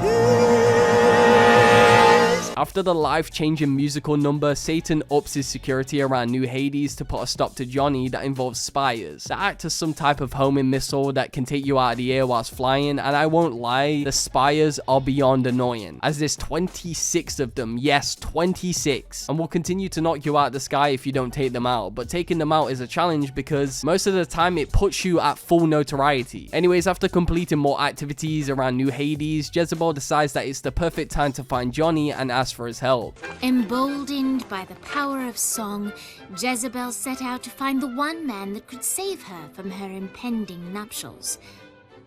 Fortunately for her, Johnny's trail of destruction wasn't too hard to follow.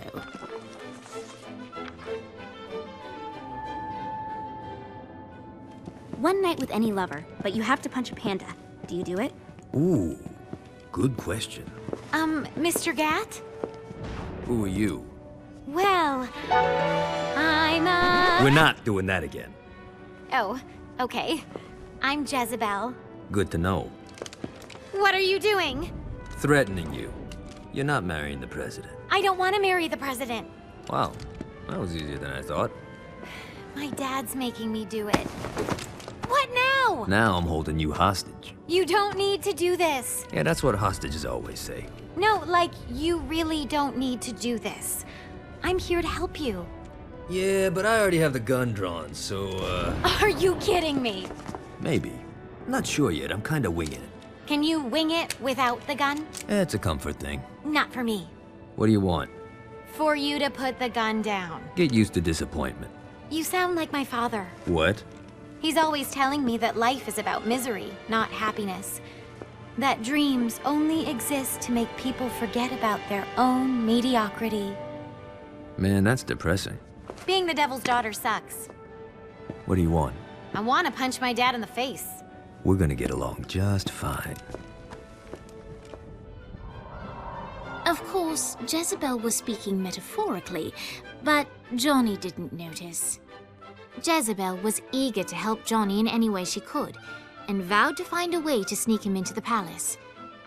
Johnny frowned at the seemingly arbitrary amount of time required for Jezebel to find a way to sneak him in.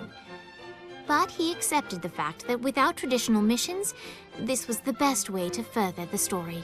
Now that Jezebel is working with Johnny to stop Satan and has went back home to find a way to sneak him in, each of the allies get kidnapped by demons, so Johnny quickly heads to each of their locations, killing the Dark Inciters, keeping them hostage, and stopping the Dark Ritual, saving the allies in the process. With Dane and the others saved, Johnny gets a call from Dane letting him know that Jezebel is now ready to sneak him in, which of course doesn't go to plan. I mean, nothing ever goes to plan. Jezebel's plan worked flawlessly, and when the time was right, she made her way to the bowels of the palace. But while she successfully managed to breach the castle walls to let Johnny in, she did not go unnoticed. Put that toy down, Mr. Gat. And why would I do that? Oh, because if you don't, I'll break Jezebel's beautiful neck. She's your daughter. I'll say something kind at her funeral. Drop it. I knew it. It's you. It's always been you. Yo, what you talking about? You love her. I really don't. You love her! Ah, Johnny, my boy! I misjudged you. You've shown loyalty by walking into hell. You've shown cunning by robbing me. You've shown brutality by killing my generals. And now you're willing to sacrifice yourself for my daughter. You're the man who should be my son. Defiant to the end. Now listen, boy. You've proven your spirit, but don't presume to push me further. Let him go. Not now, Jesse. The men are talking. Dad, let him go. Look how you inspire her. She wants to kill me. You bring out the best in her. I'll offer you a deal, Mr. Gat. Marry my daughter, and I'll allow your companion to leave with the President's soul. It's your choice. You know where to find me. The President's soul was within Johnny's grasp. All he had to do was marry Satan's daughter. Until more activities and diversions completed later, Johnny is finally ready to face Satan at his wedding with Jezebel. But as he enters the ceremonial room, Johnny literally pops a bullet into Satan's skull, which of course doesn't kill him as he's literally Satan, forcing us into an epic battle against the King of Hell to save the boss. Oh yeah, remember Kinsey was in this game too. Yeah, I didn't either. Because I fully upgraded my weapons, this final boss fight was piss easy. Like seriously, I would have liked more of a challenge, but this is what happens when you manage to do most of the side content in the game, I guess. After a lengthy fight, Johnny finally defeats Satan once and for all, but he gives up and surrenders, which is quite surprising for someone so evil. And like that, the battle had ended. Satan could no longer suffer the indignity of being beaten by a mortal and disobeyed by his daughter, and so he banished them from perdition. But still, all was not well. That was a direct order from your captain. You're worse than Pierce. Trivia night is sacred. You don't get to quit just because you know fuck all about pop culture. Who knows the name of the Nightblade episode where they introduced Nightbladette? It was called The Meaning of Reconciliation, and it was directed by Kim Stein. I can't believe Asha sleeps with you. I can't believe you don't. Boss, are you okay? Yeah, I'm fine. What is this place? Whoa, whoa, whoa, whoa, who the fuck is that? Her name's Jezebel. She's the devil's daughter. Pierce is gonna have a heart attack. Nah, she likes to sing. Pierce will dig her. I don't think... Can you rock the narrator from Joseph? Yeah? She'll be fine. Guys, where's Johnny? Our hero had not yet returned to the mortal coil, for he was waylaid by none other than God himself.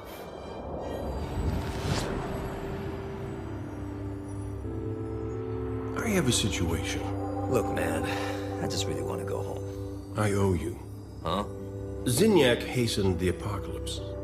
St. Peter's a good guy, bless his heart, but he was processing souls way too slowly. With the destruction of Earth, Satan had the numbers to storm heaven. All he needed was the President of the United States to lead them. What, you think I couldn't do it? No, I think you wouldn't do it. Aisha's up here. I want to see her. Slow down, buddy. I said that I owe you, and I'll make good on that. But I want you to know your options.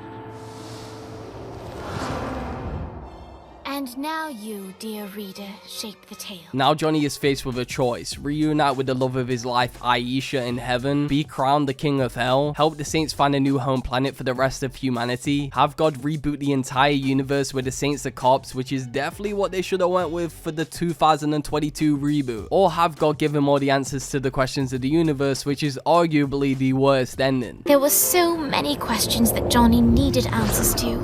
Why did good people suffer? Was there a way to bring peace to all mankind? What was the secret to making a perfect lobster bisque? Oh.